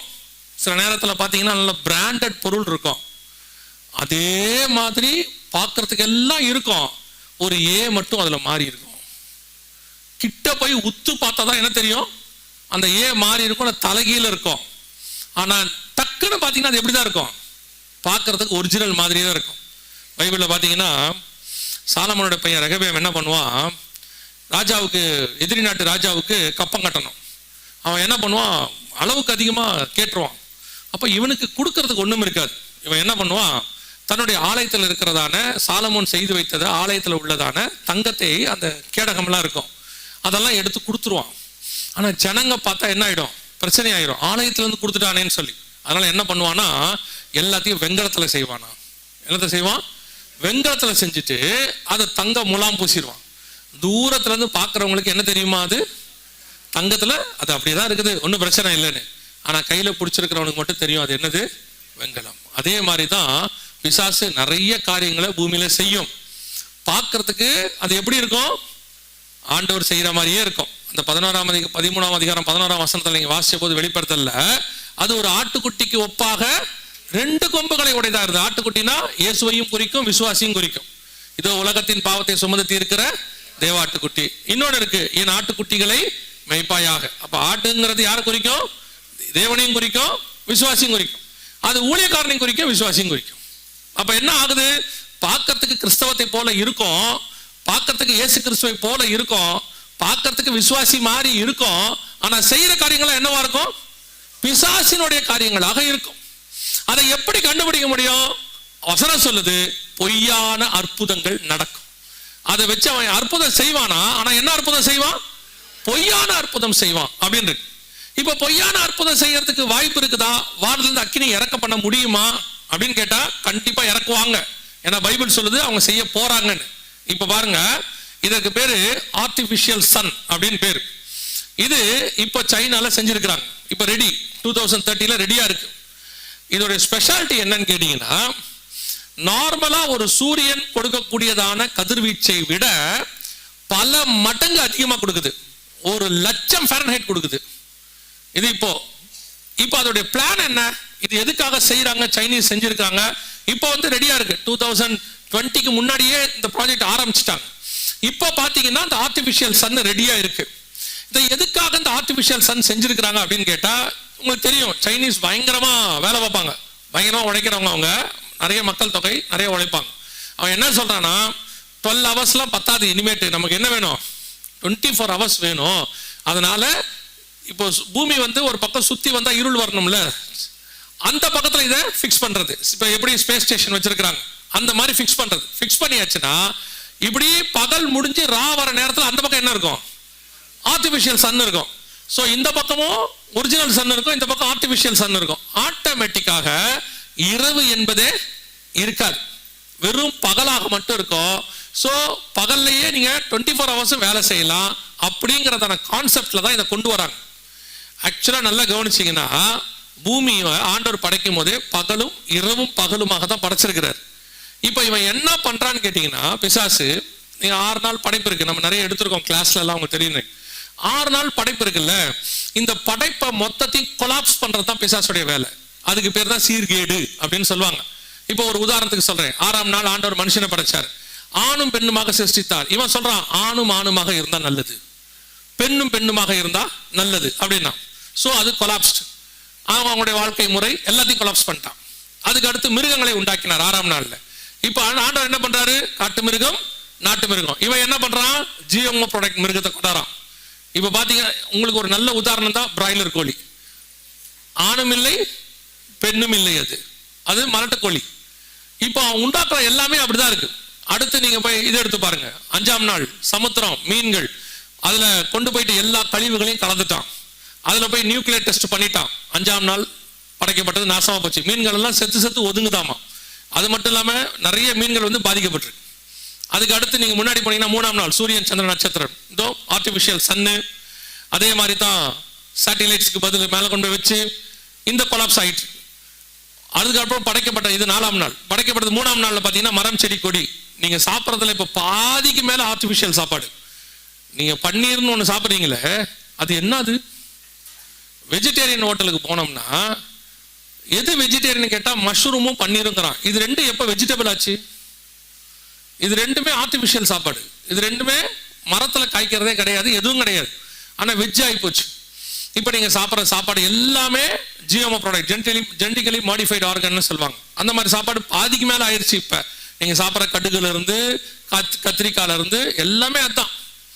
அடுத்து 2ஆம் நாள் மேல உள்ள தண்ணீர் கீழே உள்ள தண்ணீர், இப்ப மேல தண்ணியே இல்லை, மழைய பெஞ்சா மொத்தமா பெய்யுது, இல்ல பெய்யறதே இல்லை. இப்ப கடைசியா ஆண்டவர் முதல் நாள் உண்டாக்குனது இரவும் பகலும் வெளிச்சம் உண்டாக கடவுள் என்றார். பகலுக்கு வெளிச்சத்துக்கு பகல் என்று பெயரிட்டார் இருக்கு இல்லையா, இரவுக்கு இருளுக்கு இரவு இரவு என்று பெயரிட்டார் இருக்குல்ல. இப்ப அந்த இரவே இல்லாம பண்றான், ஆர்டிபிஷியல் சன் கொண்டாடுறாங்க.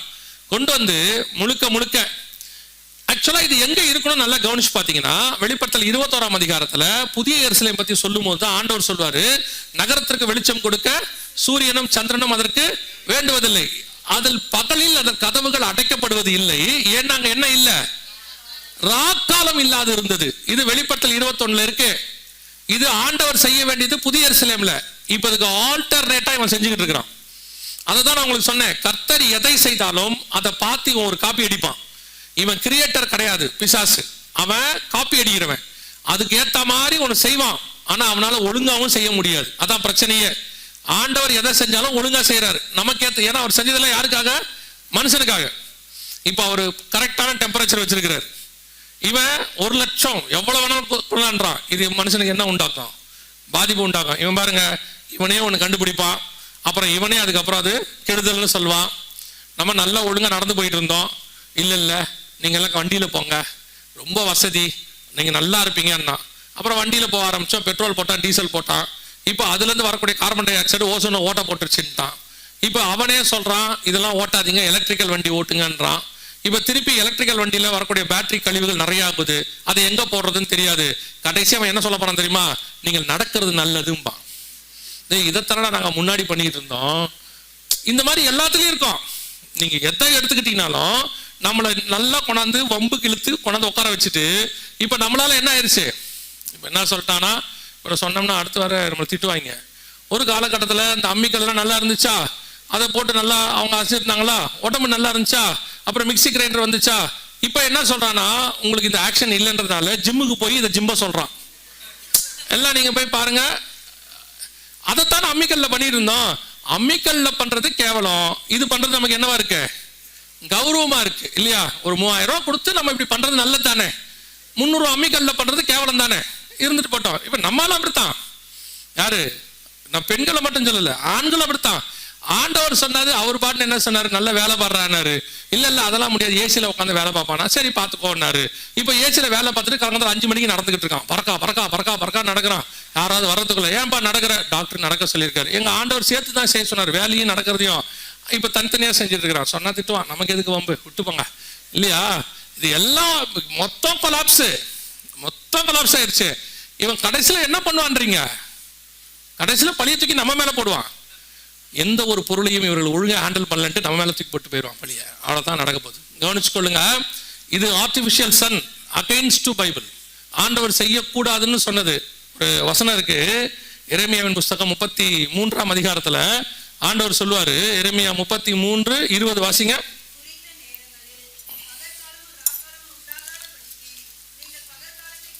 அந்த வசனம் நல்லா கவனிங்க. குறித்த நேரத்தில் பகற்காலமும் ராக்காலமும் உண்டாகாதபடிக்கு நீங்கள் பகற்காலத்தை குறித்து நான் பண்ணின உடன்படிக்கையும் அவமாக்கினால் ஆக்கியாச்சு. எரேமியா 33:20 சொன்னதை மனுஷன் என்ன பண்ணிட்டான்? அவமாக்கியாச்சு. இனி பகற்காலம். ஏற்கனவே நாம ராங் சென்ஸ்ல போயிட்டு இருக்கிறோம். ராங்கா வாழ ஆரம்பிச்சு கிட்டத்தட்ட 100 வருஷத்துக்கிட்ட வந்துட்டோம். எப்படின்னா, ஒரு வசனம் இருக்கு, வாசிங்க. 104ஆம் சங்கீதம் 20வது வசனத்துல இருந்து வாசிங்க. 104ஆம் சங்கீதம் 20வது வசனம். நீர் நல்லா கவனிங்க. நீர் இருளை கட்டளையிடுகிறீர், ராக்காலமாகும். முதல் ஃபார்முலா அவுட்.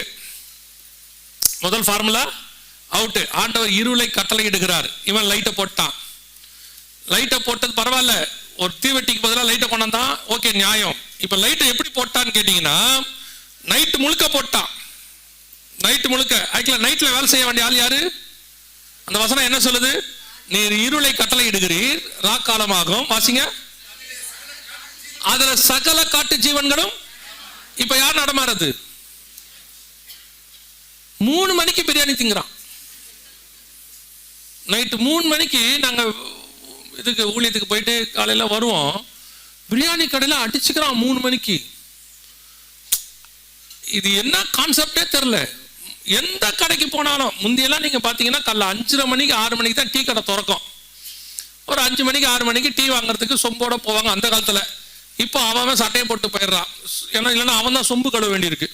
அதனால அவன் என்ன பண்ணிடுறான்னா, அவன் நேரம் டீ கடைக்கு சட்டையை போட்டு போனானா, இப்போ வீட்டில் அவன் டீ கேட்டானா பால் வாங்கிட்டு வாங்கன்றாங்க.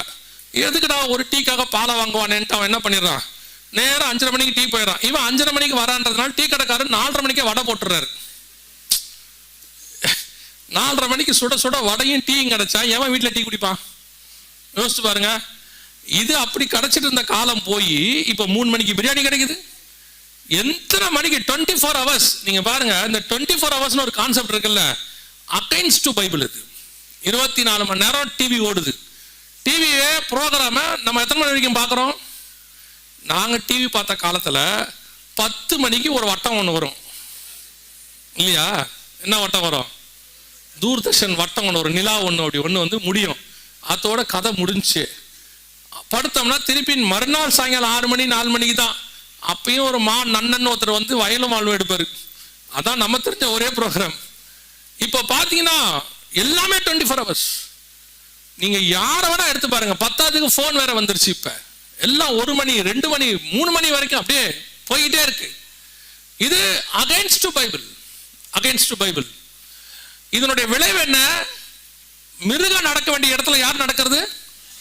மனுஷன் நடக்கிறான். அதனால மனுஷன் என்னவா மாறிட்டான்? ஆல்மோஸ்ட் மிருகமா மாறிட்டான்.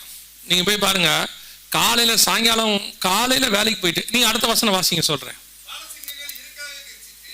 எதுக்காக நீங்க அவ்வளவு அவசரமா கெரிச்சிக்கிறீங்க?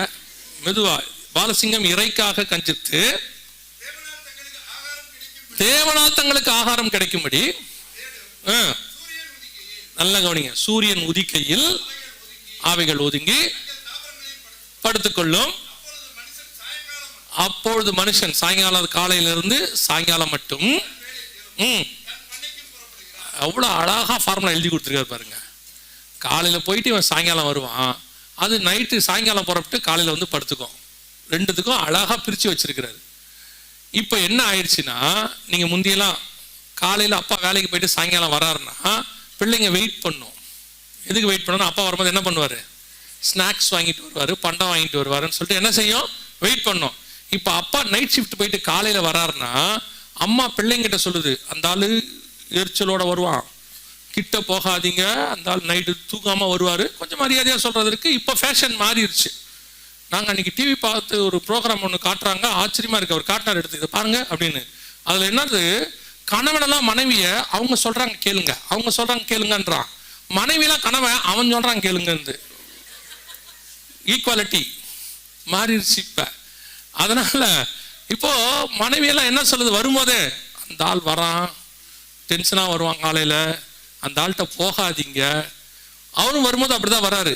இறை கொடி கொண்டு மிருகம் காலையில் தங்கள் தாபரங்களில் படுத்து கொள்ளும்படி திரும்பும். வரும்போதே அவர் நேரா தாபரத்தை போய் உள்ள விழுவார் பொத்துன்னு. அவ்வளவுதான், முடிஞ்சு. இன்னைக்கு இதான் நிலைமை.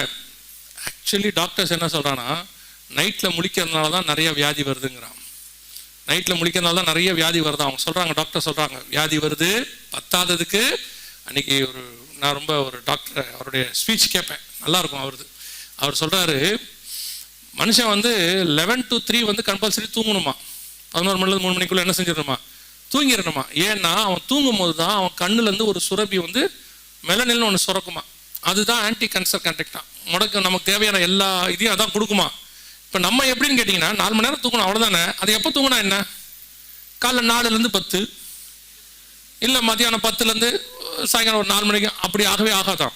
அந்தந்த நேரத்துக்கு தூங்கினா தான் அந்தந்த பார்ட்ஸ் என்ன செய்யுமா, வேலை செய்யுமா. அவர் சொல்றாரு, இது எல்லாம் ஆண்டவர் சொல்லாம நீட்டா ஒரு டைம் போட்டு கொடுத்துட்டார். டைம் டேபிள், காலையில வேலைக்கு போ, சாயங்காலம் என்ன பண்ணிடு, படுத்துரு, வேலை முடிஞ்சு.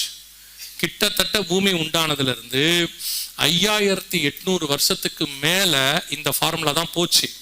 இந்த கடைசி 150 வருஷம் ஃபார்முலா மாறிடுச்சு. இந்த ஜென்ரேஷன் தான் இருக்கிறதுலே அதிக வியாதி உள்ள ஜென்ரேஷன், அதிக பாதிப்புள்ள ஜென்ரேஷன். பைபிளை மட்டும் ஒருத்தன் ஃபாலோ பண்ணானா, இந்த பைபிள் என்னன்னா, உங்களை பொறுத்த வரைக்கும், நம்மளை பொறுத்த வரைக்கும் பைபிளுங்கிறது ஏதோ கிறிஸ்தவர்கள் படிக்கிற பைபிள் இல்லை. சகல மனுஷனுக்குமான ஃபார்முலா இதில் இருக்கு. அவன் எப்படி வாழணும், என்ன பண்ணணும், என்ன சாப்பிடணும், எப்படி சாப்பிடணும், அழகா சொல்றாரு. நீ சாப்பிட்ற சாப்பாடு எல்லாத்துலயும் என்ன இருக்கணும், விதை இருக்கணுங்கிறாரு. 1ஆம் அதிகாரம் ஆதியாகமத்தின் புஸ்தகத்தை நீங்க வாசிக்கும் போது 29வது வசனம் வாசிங்க. ஆதியாகமம் 1:29.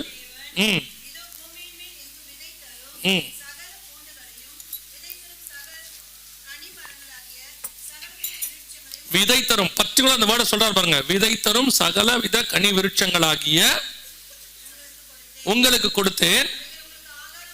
பர்டிகுலர் அந்த வேர்டை யூஸ் பண்றாரு பாருங்க, விதை தரும், விதை தரும் 2 தடவை சொல்லுவார் அந்த வசனத்துல.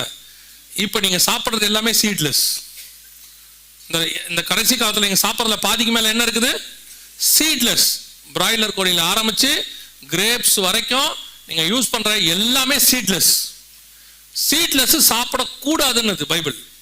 சரி, இப்ப சொல்லுவான் அதெல்லாம் டெக்னாலஜி வளர்ச்சிங்க, சீட்லெஸ் தான் இப்போ அப்படின்னா, இது எத்தனை வருஷமாடா இருக்குன்னா, ஒரு 50ல இருந்து 60 வருஷமா தான் சீட்லெஸ் இருக்கு. அதுக்கு முன்னாடி சீட்லெஸ்ஸே கிடையாது, எல்லாமே சீடு தான். காட் சொன்னதை மட்டும், ஆண்டவர் சொன்னதை மட்டும் நீங்க கேட்டு கரெக்டா பைபிள் சொன்னபடி ஒரு மனுஷனுடைய வாழ்க்கையை அமைச்சு கொண்டால் அவனுடைய வாழ்க்கை எப்படி இருக்கும் தெரியுமா, அவன் சாகுற வரைக்கும் கர்த்தர் அவனை ஆசீர்வதிப்பார்.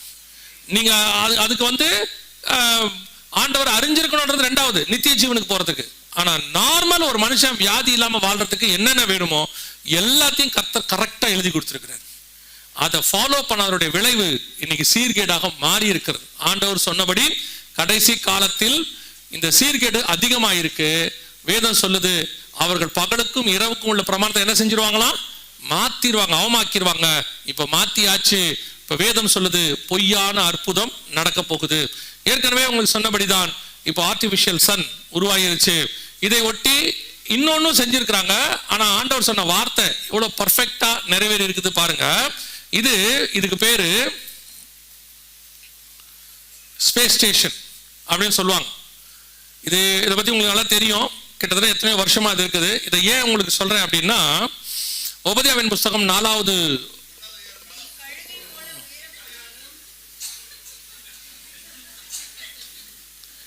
உபதேயா 1ஆம் அதிகாரமா 2ஆம் அதிகாரமா, அப்புறம் எதுக்கு 1ஆம் அதிகாரம்? அதுல 1ஆம் அதிகாரம் இருக்கு, மொத்தம் ஒண்ணுதானா? சரி, வாசிங்க, உபதேயா 4 வாசிங்க. கட்டியாச்சு பாருங்க, கட்டியாச்சு. நட்சத்திரத்துக்கு நடுவே உன் கூட்டை கட்டினாலும், இதெல்லாம் 2400 வருஷத்துக்கு முன்னாடி உள்ள வசனம். அன்னைக்கு யாராவது நினைப்பானா? கொஞ்சம் யோசிச்சு பாருங்க. நீ நட்சத்திரங்களுக்கு நடுவில் போய் கூடு கட்டுவேன்னு. நமக்கு நிலாவுக்கு அனுப்புனதே 1960 மேலதான், 1960லேருந்து 70க்குள்ளதான். அதையே மனுஷன் நம்பல. அது எப்படிங்க நிலாவுக்கு போக முடியும்லாம் கேட்டான். 2500 வருஷத்துக்கு முன்னாடி கர்த்தர் எழுதுறாரு, நட்சத்திரங்களுக்கு நடுவே நீ உன் கூட்டை கட்டினாலும் உன்னை அங்கிருந்து நான், உங்க கற்பனைக்காவது வருதா? யோசிச்சு பாருங்க. ஒரு மனுஷன் போய் நட்சத்திரத்தோட கூடு கட்டுவான்னு. கட்டியாச்சு. ஆனா என்னன்னா 2030 எல்லாம் கீழே விழுது. இங்க பாருங்க, 2030 கீழே விழுது. இன்டர்நேஷனல் ஸ்பேஸ் ஸ்டேஷனுடைய காலகட்டம் முடிஞ்சிருச்சு. அதுக்கு மேல அது மேல இருக்காதுன்னு சொல்லிட்டு பார்த்தா கீழே கொண்டு வராங்க. கொண்டு வந்து அது அப்படியே என்ன செய்யறாங்க, கீழே தள்ளுறாங்க. ஆனா என்னன்னா, ஆண்டவர் சொன்ன வசனத்துல இப்ப அடுத்து ஒண்ணு ஆரம்பிச்சிருக்கான். இதுக்கு பேரு இப்போ 2027 வருது, கட்ட ஆரம்பிச்சாச்சு. 2027 வருது. ஸ்பேஸ்ல உங்களுக்கு ஹோட்டல் கட்டியிருக்கான், ரெஸ்டாரண்ட் ஹோட்டல். இதை கட்டி இப்ப என்ன பண்ண போறாங்கன்னா, 27 நீங்க போய் வானத்துல ஒரு 2-3 நாள் தங்கலாம், தங்கி சுத்தி பார்க்கலாம். நான் போன வாட்டி அந்த டிக்கெட்டோட விலையை கேட்டிருந்தேன், சும்மா இது படிக்கும்போது பார்த்தேன். 200 கோடி ரூபா தான். நம்ம அவங்க சொல்லியிருந்தாங்க இந்திய பணத்துக்கு எவ்வளவு வருதான், 200 கோடி வருதான். போக போக குறைச்சிருவாங்க, ஒரு 10-15 கோடி ரூபாய்க்குள்ள வரும். ரெடி பண்ணி வைங்க, மேலே ஏறி போய் பார்த்துட்டு வரலாம். இல்ல இதுக்கும் போவாங்க, இல்லாமையா இருப்பாங்க, இல்லாமையா அவன் கட்டுவான். இவ்வளவு தூரம் போய் இத்தனை 1000 கோடி போட்டு செலவு பண்ணி மேல கட்டுறானே, எந்த நம்பிக்கையில கட்டுவாங்க? யோசிச்சு பாருங்களேன். சோ ஏதோ ஒரு நம்பிக்கையில் தான் கட்டுறான். யோசிச்சு பாருங்க, வேதம் சொன்னபடி நட்சத்திரங்களுக்கு நடுவே நீ உன் கூட்டை கட்டினாலும் அங்கிருந்து உன்னை என்ன செய்வேன்? விழ பண்ணுவேன். கர்த்தர் சொன்னபடி துல்லியமாக கடைசி காலத்துல ஆரம்பத்துல ஒரு தப்பு நடந்துச்சு. அந்த தப்பு என்ன தெரியுமா? நான் வானத்துக்கு ஏறுவேன், ஆராதனை கூட்டத்துக்கு. இதான் ஃபர்ஸ்ட் தப்பு. அதாவது தேவன் உண்டாக்கினதுல நடந்த முதல் தப்பு என்னன்னு கேட்டீங்கன்னா, நான் வானத்துக்கு ஏறுவேன், ஆராதனை கூட்டத்துக்கு தலைவராவேன். கடைசி தப்பு வானத்துக்கு ஏறுறான். எங்க ஏறினானோ அதுவே முடியுது. இது ஆண்டவர் சொன்னபடியே துல்லியமான தீர்க்க தரிசன நிறைவேறுதல். ஆண்டவர் சொன்ன கடைசி காலத்தின் அறிவு பெருக்கம். அதனாலதான் ஆண்டவர் சொல்வார், அறிவு பெருக்கும் போது அந்த அறிவு கர்த்தருக்குள்ள இருக்கிற அறிவா இருக்கணும். எதுக்குள்ள இருக்கணும்? இப்போ உடனே இவங்க என்ன சொல்லுவாங்க தெரியுமா? இவங்க எல்லாம் பழமைவாதிகள், இவங்க இல்ல, நாங்க இந்த டெக்னாலஜியை வெறுக்கிற ஆட்கள்லாம் இல்ல. எது ஒண்ணுமே காடுக்கு அகைன்ஸ்டா போகும்போது அது ஆபத்தா முடியுது. காட் உங்களுக்கு ஒரு விஷயத்த சொல்றாரு, ஆண்டவர் சொல்றாரு, இயேசு கிறிஸ்து சொல்றாரு, நீங்க செய்றீங்கன்னா அதுல எந்த பிரச்சனையுமே இல்லையே உங்களுக்கு. இதெல்லாம் அகைன்ஸ்ட் காட். ஆண்டவர் ஒண்ணு செய்யாத மாதிரி செய்வாங்க. இப்ப பாருங்க, நிலாவில் போய் வாழ வைக்க முடியும்னு சொன்னா 1960களில் உடனே ஆள் அனுப்பியாச்சு. அனுப்பின உடனே நம்ம ஆட்களும் நிலாவுக்கு போக போறோம். பைபிள் சொன்னதெல்லாம் தப்பு. ஆண்டவர் ஒருத்தர் சொன்னாரு, நாங்க நிலாவுக்கும் போய் பார்த்துட்டோம், அங்கே கடவுள் இல்லைன்ட்டாரு. நிலாங்கிறது இங்கிருந்து ரொம்ப பக்கத்துல இருக்கிற ஒண்ணு, 3,64,000 கிலோமீட்டர்ல இருக்குதாமா, ரொம்ப பக்கம். அங்க போயிட்டு வந்துட்டு என்ன பண்ணிட்டாரு? நாங்க நிலாவுக்கும் போயிட்டு வந்துட்டோம், கடவுள் இல்லை அப்படின்ட்டாரு. அதுக்கப்புறம் சொல்லிட்டாங்க, நிலாவில் போய் குடியேற போறோம், நம்ம அங்க போய் படிக்க போறோம் எல்லாம் சொல்லிட்டாங்க. இப்போ 2015 ஒருத்தரோட பேச ஒரு வாய்ப்பு கிடைச்சிச்சு. இந்த டீம்ல இருந்த ஒருத்தரோட அமெரிக்கால அவரோட பேச வாய்ப்பு கிடைச்சு. அப்போ அவர் சொன்னாரு, அந்த ப்ராஜெக்ட் எல்லாம் நாங்க எப்போ ஸ்டாப் பண்ணிட்டோம்ட்டு. ஏன் ஸ்டாப் பண்ணிட்டீங்க அப்படின்னு கேட்டா, அங்க ஆக்சிஜன் எல்லாம் இல்லையா, அங்க மனுஷனால வாழ முடியாது, இதை நாங்க இவ்வளவு செலவு பண்ணாம இதுல இருந்தே சொல்லிடுவோம். 200 கோடி ரூபாய் செலவு பண்ணாம இதுல இருந்தே சொல்லிடுவோம். ஆனா நீங்க அப்படி செலவு பண்ணி சொன்னா தான் உங்களுக்கு திருப்தி. அப்படி செலவு பண்ணி சொன்னா நீங்க அறிவாளி, நாங்க செலவு பண்ணாம சொன்னா பைத்தியக்காரன். அவ்வளவுதானே. இப்ப அடுத்து செவ்வாய் கிரகத்துக்கு ஆள் அனுப்புறாங்களாமா. இப்ப அதையும் ஒரு ஆள் சொல்றாரு, அங்க வாழ முடியாதுடா, அங்க தண்ணி இல்லடா, கேட்க மாட்டாங்க. அப்புறம் ஒரு போய் அதுக்கு ஒரு 1000-2000 கோடி செலவு பண்ணி கடைசியா வந்து சொல்லுவாங்க அங்க வாழ முடியாதுன்னு. அதுக்கு ஒழுங்கா பைபிள் படிச்சாலே போதும். அந்த காசை நீங்க மிச்சம் பண்ணி கொடுத்தீங்கன்னா இங்க இருக்கிறவனுக்கு சோறாது போடலாம். 2000 கோடிக்கு சாப்பாடு போட்டா எவ்வளவு பேரோட பசி ஆறும் யோசிச்சு பாருங்க. இங்க இருக்க நிலைமை அதான். இப்ப இவர்கள் எல்லாருமே அகைன்ஸ்ட் பைபிள். நான் இப்போ திருப்பி இந்த டெக்னாலஜிக்கு எதிரானாலும் சொல்லாதீங்க. இவர்கள் செய்கிற எத்தனையும் முடிவு என்னவா இருக்குன்னு கேட்டீங்கன்னா, முடிவு அகைன்ஸ்ட் பைபிளா இருக்கு. விரையும், டைம் விரையும், எல்லாமே விரையுமாய் போகிறது. சரி, இருந்துட்டு போட்டோம். இப்போ வேதத்தில் சொன்னபடி கடைசி காலத்தில் அறிவு பெருக்கம் உச்சத்துக்கு போயிருச்சு. அகைன்ஸ்ட் காட் அந்த இடத்துக்கு போய் வானத்துக்கு ஏறி கூடு கட்டி நாங்க அங்க வாழ போறோங்கிற அளவுக்கு அவன் போயிட்டான். கடைசியா ஒரு காரியத்தை நான் சொல்லிட்டு ஜெபமணி முடிக்க விரும்புகிறேன். வாசிங்க, அதே வெளிப்படுத்தின விசேஷம் 13ஆம் அதிகாரம் 15வது வசனத்தை வாசி.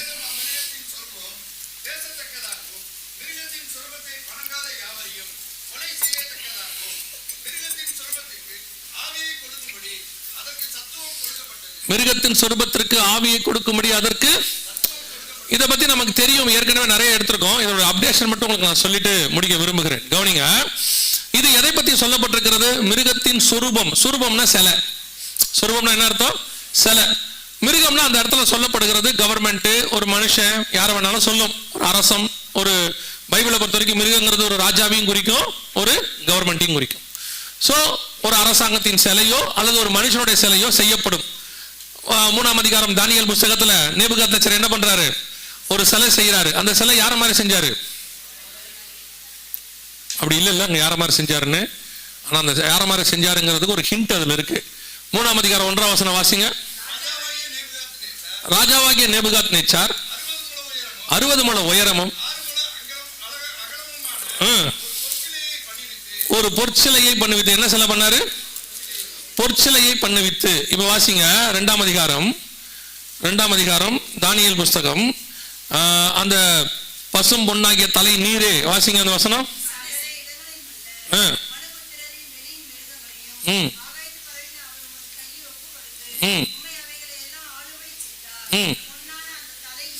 பொன்னான அந்த தலை.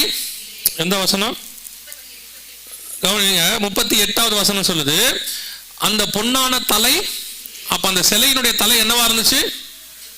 பொன்னா இருந்துச்சு. மிச்சம் எல்லாம் வெள்ளி, வெங்கலம், இரும்பு, களிமண்ணா இருந்துச்சு. 3ஆம் அதிகாரத்தில் நேபுகாத்நேச்சர் ஒரு சிலை செய்யறாரு. எப்படி செய்யற? என்ன சிலை செஞ்சாரு? பொற்சிலை. ஏன்னா முந்தின அதிகாரத்தில் சொன்னா அந்த பொன்னான தலை இவரு. அது என்ன பொண்ணு? நம்ம மொத்தம் யாருமே இல்லை, மொத்தமே நம்ம தான். பொற்சிலைங்கிறது அவருடைய சிலை. அவரை மாதிரியே என்ன பண்ணிட்டான்? ஒரு பெரிய சிலை செஞ்சு நிக்க வச்சு எல்லாரும் வணங்கணும்ட்டான். இதே காரியம் தான் ரிப்பீட் ஆகுது வெளிப்படுத்தின விசேஷம் 13:15. மேலும் மிருகத்தின் சொரூபம் பேசத்தக்கதாகவும் தன்னை வணங்காத யாவரையும் கொலை செய்யத்தக்கதாகவும் மிருகத்தின் சொரூபத்திற்கு ஆவியை கொடுக்கும்படி அதற்கு சிலை பேசுமா அப்படின்னா நமக்கு தெரியும், ஒரு 20 வருஷத்துக்கு முன்னாடி வரைக்கும் பேசாது, இப்ப பேசும். இங்க இருக்கு பாருங்க, இதான் பேசுகிற சிலை. இப்ப வந்துருச்சு. இதுக்கு பேரு இன்டராக்டிவ் ரோபோட் அப்படின்னு சொல்லுவாங்க, பேசுகிற சிலை. இதுல இப்ப நீங்க பாக்குறது வந்து இருக்கிறதுலயே கொஞ்சம் அட்வான்ஸ்ட் இன்டராக்டிவ். அதாவது என்ன கேள்வி கேட்டாலும் என்ன செய்யும்? பதில் சொல்லும். அதாவது உலகத்துல உள்ள நீங்க மிக முக்கியமான எவ்வளவு கேள்வி கேட்டாலும் என்ன செய்யும்? பதில் செய்யும். எனக்கு அந்த சிலை செய்யறவனை பார்த்தா எனக்கு ரொம்ப பிடிக்கும். இதை செஞ்சவனை ரொம்ப பிடிக்கும். அவன் எவ்வளவு பெரிய அறிவாளியா இருந்தா கூட கூட பேசுற ரோபோட்டை பெண் ரோபோட்டா செஞ்சிருக்கான் பாருங்க. இல்ல அது என்ன கேள்வி கேட்ட ஒரு ஆண் ரோபோட்டை செய்யலாமா இல்லையா? என்ன கேள்வி கேட்டாலும் பதில் கொடுக்கணும்னா என்ன ரோபோட்டை செஞ்சிருக்கான்? பெண் ரோபோட்டா செஞ்சிருக்கான் பாருங்க. அவன் அவனுக்கு எவ்வளவு ஞானம் இருக்கும் பாருங்க. அவன் நினைச்சிருக்கான் கூட கூட யார் பேசுவா அப்படின்ட்டு. இவங்க யோசிக்கிறாங்க, நாளைக்கு நீ வா நீ. இது தி மோஸ்ட் இன்டராக்டிவ் ரோபோட் அப்படின்னு சொல்லுவாங்க. இருக்கிறதுலயே என்ன கேள்வி கேட்டாலும் அதுக்கு உடனடியாக அது என்ன செய்யுமா? பதில் செய்யும். வெளிப்படுத்தல் 13:15 படி பேசுகிற சிலை தயாராக இருக்கிறது. பேசுகிற சிலை என்னவா இருக்கு? தயாராக இருக்கிறது. ஆனால் இந்த சிலையை பத்தின இன்னும் 2 முக்கியமான விஷயம் அதே வசனத்துல இருக்கு. ஒன்று, தன்னை வணங்காத யாவரையும் கொலை செய்கிற ரோபோட் வருமா அப்படின்னு கேட்டீங்கன்னா இங்க பாருங்க, இது கொலை செய்கிற ரோபோட். இதுக்கு பேர் கில்லிங் ரோபோட்ஸ் அப்படின்னு சொல்லுவாங்க. இப்போ எல்லா ஆர்மியிலுமே, எல்லா உலகத்தில் உள்ள, இப்ப இந்தியன் ஆர்மிலையும் சேர்க்க போறாங்க, எல்லா ஆர்மியிலுமே ரோபோட்டிக் பிரிவு வந்திருக்கு. ரோபோ வீரர்கள் கொண்டாந்துருக்காங்க. ரோபோ நாய்கள், ரோபோ குதிரைகள் எல்லாம் இருக்கு. இப்போ ரோபோ வீரர்கள் கொண்டாந்துருக்காங்க. எதுக்கு அப்படின்னு கேட்டீங்கன்னா, மனித உயிர்களுடையதான அந்த சேதத்தை குறைப்பதற்காக. இப்போ ரோபோட் ஆர்மி, இது வந்து யூஎஸ்ல இருக்கு. இது வந்து US army training robot army யூஎஸ்ல கொண்டாண்டாங்க. இப்போ இது என்ன செய்யும்? கண்டிப்பாக எதிரி நாட்டு ராணுவத்தை என்னதான் செய்ய போகுது? கொலை தான் பண்ண போகுது. வெளிப்படுத்தல் 13:15 சொன்ன 2வது பார்ட் என்னவா இருக்கு? தயாராக இருக்கிறது. இப்போ ரோபோட் ஒன்று பேச ஆரம்பிச்சிருச்சு, பார்க்க ஆரம்பிச்சிருச்சு, சிலை பார்க்க ஆரம்பிச்சிருச்சு, பேச ஆரம்பிச்சிருச்சு. கொலை செய்யும் ரோபோட்டுகளும் இப்ப என்னவா இருக்கு? தயாராக இருக்கு. அதுல மிக முக்கியமானது 3வது என்ன அப்படின்னு சொல்லி கேட்டீங்கன்னா, அதற்கு ஆவியை கொடுக்கும்படி அதற்கு. இப்போ இதுல ஆவியை கொடுத்தல்னா என்ன? இந்த ரோபோட்டுக்கு ஆவியை கொடுத்தல் என்பது எதை குறிக்கிறது அப்படின்னு கேட்டீங்கன்னா, இப்போ லேட்டஸ்டாக அறிவு, செயற்கை நுண்ணறிவு அப்படின்பாங்க, ஆர்டிபிஷியல் இன்டெலிஜென்ஸ் அப்படின்னு சொல்றாங்க. அந்த ஏஐ அப்படின்னு சொல்லுவாங்க, ஆர்டிபிஷியல் இன்டெலிஜென்ஸ். அதோட கூட இந்த ரோபோட்டிக், இந்த டெக்னாலஜியும் சேர்த்து பேசுகிற, பார்க்கிற, சிந்திக்கிற ரோபோட்டுகள் ரெடியாக இருக்கு. இங்க பாருங்க, இது பார்க்கிற, பேசுகிற. சவுண்ட் வைக்க முடியுமாப்பா? சரி, கவனிங்க, இருக்கட்டும், கவனிங்க. இது ரோபோட், ஆக்சுவலா ஆர்டிபிஷியல் இன்டெலிஜென்ஸ் ரோபோட். இது டிவில நியூஸ் வாசிக்குது, சரியா? இது ஆன் ரோபோட், இதுவும் நியூஸ்ல வாசிக்குது. இப்ப சைனால டிவி நியூஸ் வாசிக்கிறதுக்கு ரெடி பண்ணியாச்சு. இப்ப தமிழ்நாட்டிலுமே தமிழ் சேனல் ஏதோ ஒண்ணுல இன்னைக்கு போட்டிருந்தாங்க, இந்த மாதிரி ஆர்டிபிஷியல் இன்டெலிஜென்ஸோட நியூஸ் வாசிக்கிறதான ரோபோட்டுகள் கொண்டு வந்தாச்சு. இப்போ இது யோசிக்க தொடங்குது. நல்ல கவனிங்க, இதான் இங்க இருக்கிறதுல டேஞ்சர் இங்க தான் உருவாகுது. முன்னாடி என்ன செய்வாங்கன்னா, நம்ம டேட்டாஸ் கொடுப்போம், அது அதுக்கு என்ன செய்யும்? ரிப்ளை கொடுக்கும். நம்ம கண்ட்ரோல்ல அது இருந்துகிட்டு. இப்போ ஆர்டிபிஷியல் இன்டெலிஜென்ஸ்னா அதுவே சுயமா யோசிச்சு அதுவே செய்யும். சுயமா யோசிச்சு அதுவே செய்யற இடத்துக்கு இப்போ கொண்டாந்தாச்சு. மனுஷன் தான் அதை அப்படி கொண்டாந்தான். ஆனா இப்போவே அந்த ஆர்டிபிஷியல் இன்டெலிஜென்ஸை உருவாக்குன தந்தைன்னு சொல்லுவாங்க, father of the artificial intelligence, Geoffrey Hinton. இங்க இருக்காரு பாருங்க, இவர் தான் அவரு.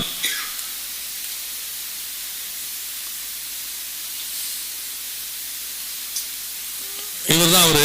இவர் பேரு ஜெஃப்ரி ஹிண்டன். இவர் என்ன சொல்றாருன்னு கேட்டீங்கன்னா, அதுல என்ன சொல்றாரு பாருங்க, மிக மோசமான ஆபத்துகள் மனித உயிர்களுக்கு இந்த ஆர்டிபிஷியல் இன்டெலிஜென்ஸ் ஏற்படுத்த போது அப்படின்னு சொல்றாரு. மிக மோசமான விளைவுகளை இது ஏற்படுத்த போது.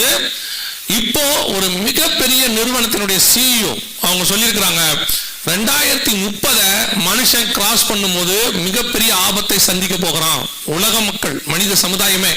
என்னன்னு கேட்டா, எதிர்பார்த்ததை விட அதிகமாக ஆர்டிபிஷியல் இன்டெலிஜென்ஸ் இப்ப என்ன செய்யுது, உலகத்தை ஆளுகை செய்ய தொடங்குது. அதுவே யோசிக்குது, அதுவே செய்யுது. உங்களுக்கு மனுஷனுக்கு கீழ்ப்படியாத இடத்துக்கு அது போயிட்டு இருக்குது. எப்படின்னா அது எப்படிங்க புரியலையே அப்படின்னீங்கன்னா, நான் ஒரு உதாரணத்துக்கு சொல்றேன். இப்போ நீங்க ரோபோட் பாக்குறீங்க, அதுக்கு என்ன பண்றாங்க, செயற்கை நுண்ணறிவு கொடுக்குறாங்க. இப்போ ஆர்டிபிஷியல் கை, ஆர்டிபிஷியல் காலு, ஆர்டிபிஷியல் தோல் உருவாக்குற மாதிரி ஆர்டிபிஷியல் பிரெயின் மாதிரி ஒன்று உருவாக்குறாங்க. சிபியு மாதிரி, கம்ப்யூட்டர்ல பாத்தீங்கன்னா சிபியு இருக்கும்ல, அந்த மாதிரி. இப்போ அதுல என்ன பண்ணுவீங்கன்னா, நீங்க டேட்டாஸ் போடுவீங்க இல்லையா, 2GB 1GB டேட்டா போடுறீங்க, 250GB 1TB இப்படிலாம் சொல்லுவாங்க. இப்போ அதுக்கு என்ன பண்ணிருக்காங்கன்னா, மொத்த டேட்டாஸையும் கிட்டத்தட்ட 3 ட்ரில்லியன் டேட்டாக்கு மேல ஏற்றி இருக்கிறாங்க. அவ்வளோ ஸ்டஃப் அதுக்குள்ள இருக்கு. உங்களுக்குள்ளயும் எனக்குள்ளயும் அவ்வளவு இருக்காது. இப்ப நமக்கு மூளை இருக்கு, நம்ம மூளையில நம்ம 12% தான் யூஸ் பண்றோம். மொத்தமே எவ்வளவு இல்ல, நல்லா யூஸ் பண்றவங்கள சொல்றேன். நீங்க ஆச்சரியமா பாக்குறீங்க, 12 நாங்க அவ்வளவு யூஸ் பண்ணலையே, நீங்க எங்களை பார்த்து அந்த மாதிரிலாம் சொல்ற அப்படின்னீங்களா? இல்ல, சிலர்லாம் புதுசாவே வச்சிருக்காங்க, விட்டுருங்க. நான் சொல்றது நான் நல்லா யூஸ் பண்றாள். இப்போ ஆல்பர்ட் ஐன்ஸ்டீன் மாதிரி ஆட்கள் சயின்டிஸ்ட்லாம் என்ன பண்றாங்கன்னா, 12% மூளை என்ன செய்யறாங்களா, யூஸ் பண்றாங்களாம். அந்த 12% யூஸ் பண்றதுல கூட நம்ம படிச்ச எல்லாம் நமக்கு என்ன இருக்காது, ஞாபகத்தில் இருக்காது. ஏதோ முக்கியமான விஷயங்கள் ஞாபகத்தில் இருக்கும். ஆனா இதுக்கு எப்படின்னா 100% எல்லாமே ஞாபகத்தில் இருக்கும். அதோட ஸ்பீடுக்கு கேட்ட உடனே சொல்லும். இப்போ அந்த ஆர்டிபிஷியல் இன்டெலிஜென்ஸ் என்ன செய்யுதுன்னா, அதுவே எல்லாத்தையும் ரீகால் பண்ணி செய்யற இடத்துக்கு வந்திருக்கு. உங்களுக்கு ஈஸியா புரியறதுக்காக சொல்றேன். இப்போ யோசிச்சு பாருங்க, ஒரு 3000 10 லட்சம் மனுஷனுடைய மூளை ஒரு ஆளுகிட்ட இருந்தா எப்படி இருக்கும், அந்த மாதிரி அது இருக்கு. இப்போ அது இன்னும் டேட்டாஸ் ஏத்திக்கிட்டே இருக்கிறாங்க. ஆக ஆக இப்போ ஏஜிஐன்னு வந்திருக்கு, ஆர்டிபிஷியல் ஜெனரல் இன்டெலிஜென்ஸ். அது அதை விட மோசம். இப்போ அவங்க சொல்றாங்க 2030க்குள்ள மனுஷனை அது ஆளுகை செய்யும், மனுஷனை அது கண்ட்ரோல் பண்ணும். அந்த இடத்துக்கு தான் இது போக போகுது. டேஞ்சர், ஆபத்துன்னு சொல்றாங்க. இங்க பாருங்க, கிட்டத்தட்ட 850 பெரு ஆட்கள், உலகத்தில் உள்ள முக்கியமான 850 பேர் சைன் பண்ணி தலைவர்களுக்கு அனுப்பியிருக்காங்க. இது வேணாம், நிறுத்துங்க, இது உலகத்தை அழிக்க போகுது, மிக மோசமான ரிசல்ட்டை ஏற்படுத்தும், வேணான்னு சொல்லி எழுதி கொடுத்துருக்குறாங்க. ஆனா என்ன சொல்றாங்கன்னா, இதை நிறுத்த முடியாதுன்னு சொல்றாங்க. ஆல்ரெடி இது என்ன ஆயிடுச்சு, கையை விட்டு போயிடுச்சு. யார் யாரோ பல கம்பெனிகள் இதை தயாரிக்கிறாங்க, பல பேர் இதை யூஸ் பண்றாங்க. இனி இதை தடுத்து நிறுத்தவே முடியாது. இப்போ வேற வழி இல்லாம என்ன செய்யணும்னா, இப்போ ஒரு புதுசா ஒன்று சொல்லியிருக்காரு இந்த கண்டுபிடிச்சவரே. என்ன சொல்றாரு, சரி ஒன்று செய்யுங்க, அது இப்போ ஆக்ரோஷமா ஆயிடுச்சு, அதுக்கு நீங்க அன்பை சொல்லி கொடுங்க, அதை ஒரு தாய் பாசத்துக்கு கொண்டாங்க. எந்த தாயின்னு வேற தெரியல இப்போ எனக்கு. அதுதான் ஏன்னு சொன்னா, ஒரு 30 வருஷத்துக்கு முன்னாடி இந்த தாய் இருந்த பாசத்துக்கும் இப்ப இருக்கிற தாய் பாசத்துக்கு என்ன இருக்குது, ரொம்ப வித்தியாசம் இருக்கு. அப்ப இருக்க தாய் பாசம்லாம் எப்படி இருந்துச்சுன்னா, தோசை வேணுமான்னு கேட்கும். இப்ப இருக்க தாயெல்லாம் போதுமான்னு கேட்கற இடத்துக்கு வந்துருச்சு. அதனால தாய் பாசத்தை எந்த தாயின் வேற இப்ப நம்ம கண்டுபிடிக்கிறது வேண்டி இருக்கு. மத தெரசானா பரவாயில்ல, ஒத்துக்கலாம். இப்ப இருக்கிறதுலாம் எங்க இருக்கு, தெரசா எங்க இருக்கு? இப்ப எந்த தாய் பாசத்தை கொண்டு போய் ஊட்டுறது? அதுக்கு நமக்கு எக்ஸாம்பிளுக்கே ஆள் இல்லையே. இப்ப என்ன ஆயிடுச்சுன்னு கேட்டீங்கன்னா, அவர் சொல்றாரு, தாய் பாசத்தை அதுக்கு சொல்லி கொடுத்து அந்த ஆர்டிபிஷியல் இன்டெலிஜென்ஸை அன்பா மாத்துங்கன்றாரு. முதல்ல ஏன்டா கண்டுபிடிச்சீங்க? இது எப்படி இருக்குன்னா, செய்யறதெல்லாம் செஞ்சு விட்டு இப்ப போய் என்ன செய்யுங்க, அன்பா மாத்துங்களா. கூட இருக்கிறதே அன்பா மாத்த முடியல நம்மளால. ஆர்டிபிஷியல் இன்டெலிஜென்ஸ் போய் எங்க அன்பா மாத்துறது? அதெல்லாம் ஒன்றும் ஆகிற காரியம்லாம் இல்லை. வேதம் சொன்னபடி வெளிப்படுத்தல் 13:15 100% நம் கண்களுக்கு முன்பாக என்ன ஆயிடுச்சு, நிறைவேறி விட்டது. மேலும் பேசத்தக்கதாகவும் தன்னை வணங்காத யாவரையும் கொலை செய்யத்தக்கதாகவும் 100% த வர்ஸ்ட் அடுத்த 10 வருஷம்னு சொல்றாங்க. எல்லாருமே சொல்றாங்க 2030 வெரி வர்ஸ்டாக இருக்கும். டெக்னாலஜி வைஸ் மிக மோசமான இடத்துக்கு நம்ம போயிட்டு இருக்கிறோம். இந்த ஏஜிஐன்னு சொல்லக்கூடிய ஆர்டிபிஷியல் ஜெனரல் இன்சூரன்ஸ் என்ன செய்யணும், ஆர்டிபிஷியல் இன்டெலிஜென்ஸ் சொல்றது எந்த அளவுக்கு போகும்னு தெரியாது. ரொம்ப கேர்ஃபுல்லா இருங்க, நீங்க என்ன பண்ண போறீங்கன்னு தெரியாதுன்னு நிறைய பேர் சொல்றாங்க. ஆனாலும் நமக்கு எந்த விதமான பயமும் இல்லை, நம்ம அதை பத்தி தெரிஞ்சுக்கவும் இல்லை. இப்போ நீங்க என்ன நினைக்கிறீங்கன்னா, தெரிஞ்சாதானே பிரச்சனை, ஏதோ ஒன்று வந்துட்டு போட்டுமே அப்படின்னு. ஆனா இதெல்லாம் எங்கெல்லாம் பைபிள்ல உள்ள விஷயம். யோசிச்சு பாருங்க, 2000 வருஷத்துக்கு முன்னாடி பத்மு தீவுல யோவானுக்கு கர்த்தர் சொல்றாரு, சிலை பார்க்கும், பேசும், தன்னை வணங்காத யாவரையும் கொலை செய்யும். அதுவே அதற்கு ஆவியை கொடுக்கும்படி சத்துவம் கொடுக்கப்பட்டது, கொடுத்தாச்சு. Total world. இப்ப என்ன, எந்த ஒரு சயின்டிஸ்டை நீங்க எடுத்தீங்கனாலும், அல்ல எந்த ஒரு பெரிய ஆட்கள்கிட்ட பேசினீங்கனாலும், எலான் மாஸ்க்ல இருந்து நான் சொல்றேன், அவங்களா இருக்கட்டும், இந்த ஜெஃப்ரி ஹில்டனா இருக்கட்டும், இல்ல 850 பேர் எழுதி கொடுத்துருக்காங்களே இவங்களா இருக்கட்டும், எல்லாருமே 2030 ஒரு பெஞ்ச் மார்க்கா வைக்கிறாங்க. அடுத்த 5 வருஷம் வெரி ஒஸ்டான காலத்தை நம்ம பார்க்க போறோம். டெக்னாலஜியில மற்றதையும் அது நாளைக்கு பார்க்கலாம். டெக்னாலஜி வைஸ் நான் சொல்றேன், அறிவு பெருக்கத்தை சொல்றேன். வெரி ஒஸ்டான இடத்த நம்ம பார்க்க போகிறோம். நாம அதுக்கு ரெடி ஆகணும். என்ன செய்ய போறோம்? இன்னும் நம்ம உலகம் ரெடி ஆகலை அப்படின்றாங்க. ஆனால் இது எல்லாமே நம்முடைய ஆண்டவர் ஏற்கனவே சொல்லி வச்ச விஷயங்கள் தான் நடந்துகிட்டு இருக்கு. அதை தாண்டி வேற ஒண்ணுமே நடக்கலை. இதெல்லாம் ஆண்டவர் நமக்கு எழுதி கொடுத்துருக்கிறார். இதை தாண்டி இன்னும் எழுதியிருக்கிறார். நீங்க வீட்டில் போய் படிங்க. நீங்க அப்புறமா வீட்டில் போய் இந்த விஷயத்த வாசிங்க. இல்லைன்னா இப்பயே வாசிங்களேன். அதை மட்டும் சொல்லிட்டு நான் முடிச்சிடறேன். வாசிங்க. யோவேல் தீர்க்கதரிசன புஸ்தகம் 2ஆம் அதிகாரம். யோவேல் புஸ்தகம் 2ஆம் அதிகாரத்துல அந்த 9-10 வசனங்கள் வாசிங்க. 8-9 வாசிங்க. ஒன்றை ஒன்று நெருக்காது. ம் ம்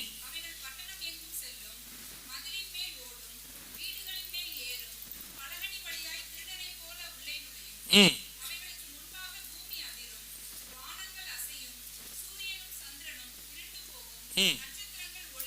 இது யோவேல் புஸ்தகத்துல கரெக்டா வருகைக்கு முந்தின இடத்துல இருக்கு. 10வது வசனத்துல இருக்கு. 16வது வசனத்துல வருகை நடக்குது.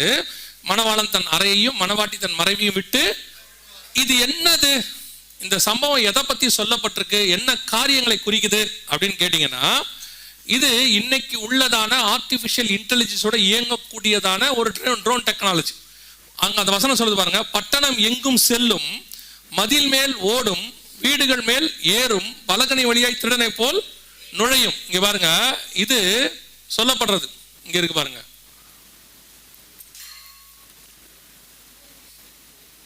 இது சமீபத்துல கொண்டு வரப்பட்டது. இதுக்கு அட்வான்ஸ்ட் வந்துருச்சு. இதோடைய அட்வான்ஸ்ட் என்ன அப்படின்னு சொல்லி கேட்டீங்கன்னு சொன்னா, அதுவே உங்களுடைய இப்போ ஒரு உதாரணத்துக்கு நான் சொல்றேன். ஒரு உதாரணம், உங்க போன் நம்பரோ அல்லது உங்களுடையதான ஒரு ஐடியோ கிடைக்குதுன்னு வச்சுக்கோங்களேன். உங்க போட்டோவை அது ஃபோக்கஸ் பண்ணும். அது எடுத்துக்கும். போட்டோ ஐடி எடுக்கும். இப்போ நம்ம போட்டோ கொடுக்குறோம்ல, நிறைய இடத்துல ஐடி கொடுக்குறோம்ல, அந்த போட்டோவை அதுவே எடுத்துக்கும். இங்க பாரு, எடுக்குது பாருங்க. அதுவே ஸ்கேன் பண்ணும் ஃபேஸை. உங்க கண்ணு கருவிழிய முகத்தை ஸ்கேன் பண்ணும். ஸ்கேன் பண்ணிட்டு அதுவே என்ன செய்யும் கேட்டீங்கன்னா, ஆளை தேடி வந்து கொல்லும். அது கரெக்டா எங்க அடிக்குதுங்கிறத ரொம்ப ஆச்சரியமா இருந்துச்சு இந்த வீடியோ பார்க்கும்போது. வந்து நேரா வந்து என்ன, அது உள்ள 3 மில்லிகிராமுக்கு வெடிபொருள் இருக்கு. நேரா வந்து நெத்தியில் அடிக்கும் பாருங்க. இப்ப பாருங்க, அவர் வந்து இது வந்து ஒரு பைலட் வீடியோ சொல்லுவாங்க, ஒரு இந்த வீடியோ மாதிரி, டெஸ்ட் வீடியோ மாதிரி. அவர் அது இது பண்றாரு. அது என்ன செய்யும்? இப்ப அந்த ஆளை ஒருத்தர் இருக்கிறார் பாருங்க, அவர் மேல இருக்கும். நேரா போய் அவரை தாக்கும். அதுவே கண்டுபிடிக்கும் இந்த முகத்துக்குரியவர் எங்க இருக்கிறாரு அப்படின்னு சொல்லி. இப்ப பாருங்க, பலகனி வழியாய் நுழையும், ஒன்றை ஒன்று நெருக்காது, இதெல்லாம் இருக்கும். அது எப்படி வந்து ஒரு ஆளை அடிக்குதுன்னு மட்டும் கவனிங்க. அங்க பாருங்க, அவ்வளவுதான். இப்ப இந்த நெத்தியில் அடிக்கிறது ஏன் நான் அவ்வளவு இம்பார்ட்டண்டா சொன்னேன்னா, வெளிப்படுத்தல் 13:16 முதல் 18 வசனத்துல, தங்கள் வலது கைகளிலாவது நெற்றிகளிலாவது முத்திரை பெறாதவர்கள், முத்திரை பெற்றவன விட்டுரும், முத்திரை பெறாத ஆளை தேடும், ஊரா தேடும். அப்படி தேடுமான்னு கேக்குறீங்களா? இந்த வீடியோவை தொடர்ந்து பாருங்க. அது எப்படி ஒரு ஊருக்குள்ள போகுது, ஒரு கட்டடத்துக்குள்ள போகுது, ஒரு ஆளை எப்படி தேடுதுங்கிறத டெமோ பண்ணி காட்டியிருப்பாங்க. காட்டுவாங்க பாருங்க. இது ஒரு 5 வருஷத்துக்கு முன்னாடி உள்ளதான டெக்னாலஜி. இப்ப இதோடைய அட்வான்ஸ்ட் வந்துருச்சு. ஆண்டவர் சொன்ன அட்வான்ஸ் வந்துருச்சு. இப்போ ஒரு உதாரணத்துக்கு சொல்றேன். ஹிரோஷிமா நாகசாக்கி அழிச்சாங்க. அழிக்கும் போது குண்டு போட்ட ஊரே என்ன பண்ணிட்டாங்க? அழிச்சிட்டாங்கல்ல. இனிமேட்டு அப்படி செய்ய வேண்டாம். ஒரு ஊரை அழிக்க வேண்டாம், அந்த வளத்தை அழிக்க வேண்டாம், அங்க இருக்க மரம் செடி கொடி அழிக்க வேண்டாம். அதுவும் வசனத்துல இருக்கு. 9ஆம் அதிகாரம் 4ஆம் வசனம் வெளிப்படுத்த விஷயம் நீங்க வாசிச்சீங்கன்னா, அதாவது எந்த மரம், இப்ப அது போது பாருங்க, ஒரு ஊருக்குள்ள போகுது. அப்படியே நேரா போய் அந்த ஊர்ல உள்ள மனுஷங்களை மட்டும் அடிக்கும், வேற எதையுமே செய்யாது. பாருங்க, பலகனி வழியாய் நுழையும். இது உங்களுக்கு அது அப்படியே அந்த வசனம் யோவேல் 2500 வருஷத்துக்கு முன்னாடி வளருது. அது எப்படி நுழையுதுன்னு காட்டுவாங்க பாருங்க. ஒன்றை ஒன்று நெருக்காது, எப்படி வழி கொடுத்து போகும் பாருங்க, அவங்க காட்டுவாங்க பாருங்க. வேதத்தில் சொன்னபடியே நம் கண்களுக்கு முன்பாக ரெடி ஆயிருச்சு. இப்ப இதை போய் அந்த ஊருக்குள்ள போய் அந்த அதுகிட்ட டேட்டாஸ் இருக்கும், அதுக்குள்ள ஸ்டோர் பண்ணிடுவாங்க. இப்ப அது போகும் பாருங்க, புறப்பட்டு போகுது பாருங்க, அவ்வளவுதான். நேரம் ஒவ்வொன்றும் ஒரு பர்டிகுலர் ஆளை போய் அடிக்கும். எந்த மரமோ செடியோ எதுவுமே சேதப்படாது, ஒண்ணுமே நடக்காது. எப்போது பாருங்க தேடுது, உள்ள எப்படி போகும் பாருங்க, அவ்வளவுதான், உடச்சிக்கிட்டு உள்ள போயிடும், தனித்தனியா போகுது பாருங்க.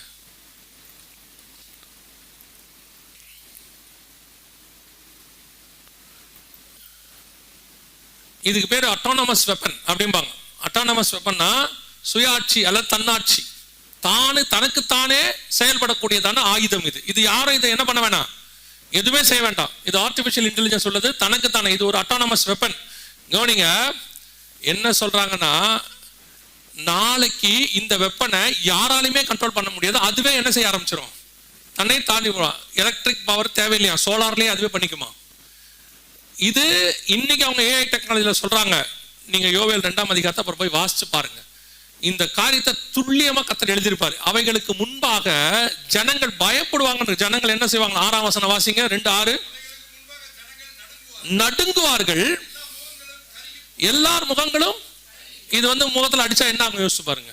முகம் என்ன ஆகும், வெடி பொருள் வெடிச்சதுன்னா முகத்துல கருகி போகும். இவ்வளவு துல்லியமான தீர்க்க தரிசனத்தை எத்தனை ஆயிரம் வருஷத்துக்கு முன்னாடி பைபிள் சொல்லுது பாருங்க. இத்தனை பர்ஃபெக்டாக கடைசி காலத்தை குறித்து சொல்லி இருக்கிற ஒரே ஒரு புஸ்தகம் உலகத்தில் இருக்குன்னா அது பரிசுத்த வேதாகமம் மட்டுமே. அல்லேலூயா. அதை சொன்ன ஒரே ஒரு தேவன் இருக்கிறார்னா அது ஆண்டவராகிய இயேசு கிறிஸ்து ஒருவர் மட்டுமே. அல்லேலூயா. நான் இன்னும் சொல்லுவேன், அந்த தேவன் நம்முடைய தேவனா இருப்பதுக்கு ஸ்தோத்திரம். நாம அவர் அறிகிற அறிவுக்குள்ள வந்தமே, தெரிந்து கொள்ள வச்சாரே, அதுவே பெரிய கிருபை. இப்போ இந்த யோவேலுக்கு தான் இது வெளிப்படுத்தப்படுது. இந்த யோவேலுக்கு தான் கடைசி காலம், அதாவது சபை காலத்தை பத்தி சொல்றாரு. கடைசி காலத்தில் மாம்சமான யாவர் மேலும் என் ஆவியை, அதே யோவேலுக்கு தான் வருகையில எடுத்துக்கொள்ளப்படுறதையும் வெளிப்படுத்துறாரு 2:16. சோ இப்ப நம்ம அந்த யோவேல் 2ஆம் அதிகாரத்தில் சொல்லப்பட்ட காலகட்டத்துக்குள் இருக்கிறோம். நம் கண்களுக்கு முன்பாக கர்த்தர் சொன்ன எல்லா தீர்க்க தரிசனங்களும், கடைசி கால அறிவு பெருக்கத்தினுடைய தீர்க்க தரிசனம் துல்லியமா நிறைவேறும். இந்த காலத்தை போல அறிவு பெருக்கத்தின் காலம் இதுக்கு முன்னாடி இருந்ததே இல்லை, நம்ம காலத்துல நடக்க ஆரம்பிச்சிருச்சு. இது எல்லாம் என்ன ஒரு காரியத்தை சொல்லுது அப்படின்னா, திருப்பி அந்த வசனத்தை மட்டும் சொல்லிட்டு நான் முடிச்சிடுறேன். மத்திய 24 சொல்லும் போது ஆண்டவர் சொல்றாரு, இவைகள் எல்லாம் சம்பவிக்க வேண்டியதே, ஆனாலும் முடிவு உடனே வராது, கலங்காதபடிக்கு எச்சரிக்கையாயிருங்கள். இதெல்லாம் கேட்கும் போது நமக்கு என்ன வரும்னா, ஐயோ இப்படிலாம் இருக்கே நடக்குதுன்னா, இது உலகத்தில் நடக்க வேண்டியதான சம்பவம், அது நடக்கத்தான் செய்யும். இதை நம்ம நிறுத்த முடியாது, தடுக்க முடியாது. ஏதோ திடீர்னு இன்னைக்கு ஆர்டிபிஷியல் இன்டெலிஜென்ஸ் கண்டுபிடிச்சிட்டாங்கன்னா நினைக்காதீங்க, இல்ல திடீர்னு வானத்துக்கு இப்படி ஏறிட்டாங்கன்னு நினைக்காதீங்க. இதெல்லாம் ஏற்கனவே பைபிள்ல உள்ளது, ஆண்டவர் எழுதி வச்சது. அதை மனுஷன் கண்டுபிடிக்கிறதுக்கு 2000 வருஷம் ஆயிருக்குது. ஆனா இந்த காலகட்டத்தை குறித்து 2500 வருஷத்துக்கு முன்பாக தேவன் எழுதியிருப்பாரானால், அந்த காலகட்டத்தில் இருக்கிற உங்களையும் என்னையும் குறித்து கர்த்தர் அப்பவே நினைத்திருக்கிறார் என்று அர்த்தம். அல்லேலூயா. உலக தோற்றம் முதல் நினைத்த ஆண்டவர் நம்மை அப்பொழுதே நினைத்திருக்கிறார். இந்த காலகட்டத்தில் இருக்கிற உங்களை என்னை ஆண்டவர் செலக்ட் பண்ணி இருக்கிறாரு. அதனாலதான் இது உங்களுக்கு எனக்கு தெரிவிக்கப்படுகிறது. இல்லைன்னா கர்த்தர் நமக்கு என்ன செய்ய மாட்டாரு, தெரிவிக்க வேண்டிய அவசியம் இல்லை. வெகு சீக்கிரத்துல நம்முடைய ஆண்டவர் வரப்போகிறார், வருகை சம்பவிக்க போகுது. மணவாளன் தன் அறையையும் மணவாட்டி தன் மறைவையும் விட்டு புறப்படுகிற காலம் நெருங்கிருச்சு. இனி எப்ப வருவாருன்னு தெரியாது. இனி நமக்கு இருக்கிற ஒரே ஒரு வாய்ப்பு, இதை தடுக்க முடியாது, மாற்ற முடியாது, சரி பண்ண முடியாது, எதுவும் செய்ய முடியாது. இனி அடுத்து மோசமா தான் போகணும். அவங்களே சொல்றாங்க 2030 ரீச் பண்ணும்போது வெரி வர்ஸ்ட் சினாரியோ உலகத்துல இருக்கும்னு சொல்றாங்க. ஆனா ஒன்று மட்டும் நிச்சயம், இவைகளுக்கு நடுவில் அவரை எதிர்பார்த்து காத்திருக்கிற கூட்டத்தை கர்த்தர் அழைத்து கொண்டு போக போகிறார். அல்லேலூயா. யார் அவர் வருகை காத்திருக்கிறாங்க அவங்களை என்ன செய்வாரு, அழைத்து கொண்டு கூட்டு போவார். ஆவியும் மனவாட்டியும் வா என்பார்களாக, கேட்கிறவனும் வா என்பானாக. நாம் ஜெபிக்க போகிறோம். எந்திரிக்கலாமா நம்ம தேவ சமூகத்துல? எந்திரிப்போமா? ஒரு 5 நிமிஷம் ஜெபம் பண்ணி முடிச்சிருவோம்.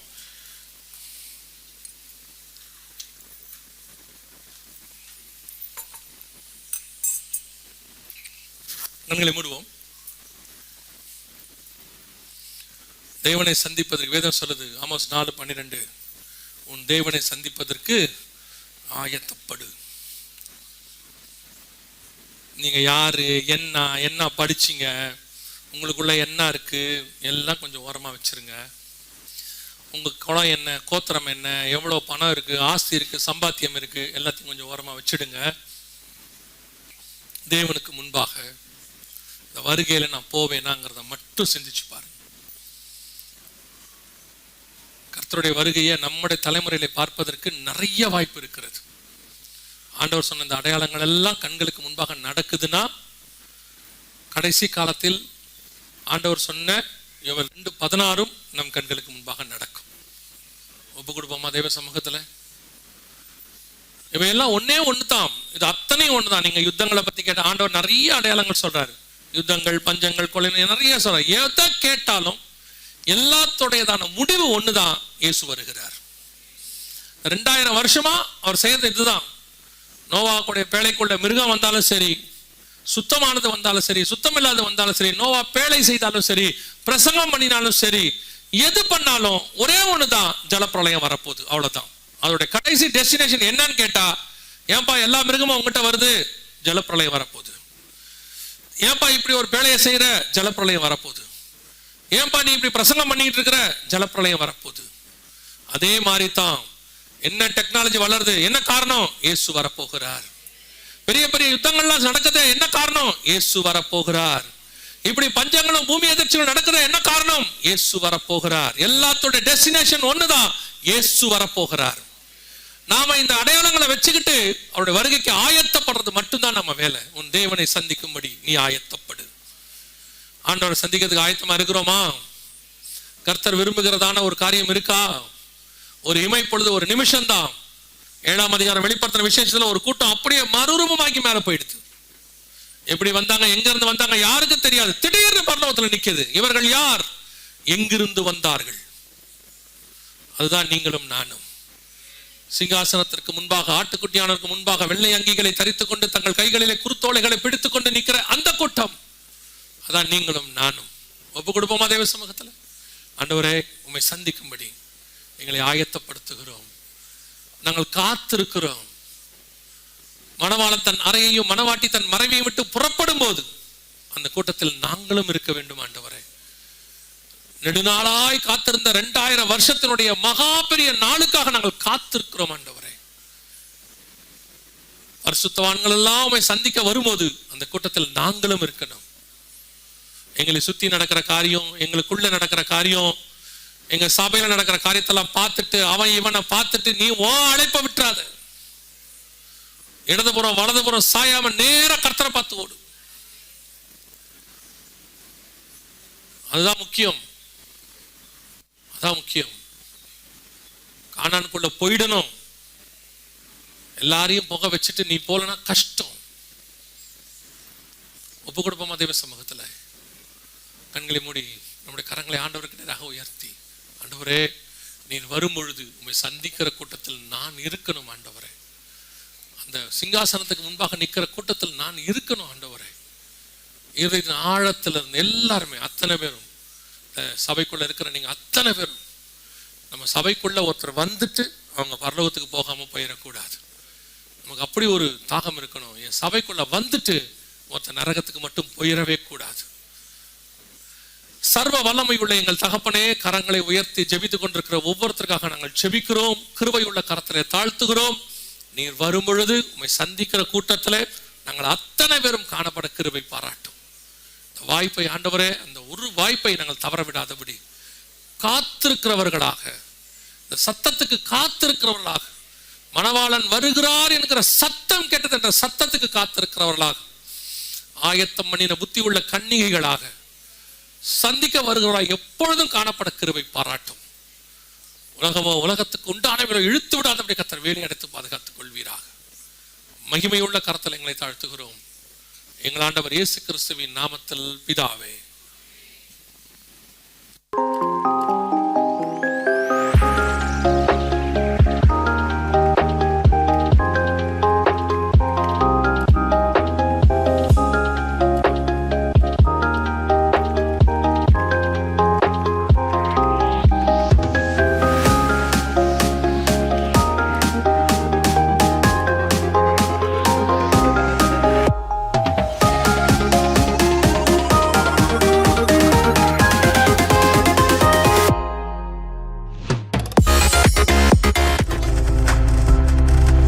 நீங்கள் பார்த்துக் கொண்டிருப்பது உங்கள் ஜாய் டிவி. உங்கள் துக்கம் சந்தோஷமாய் மாறும்.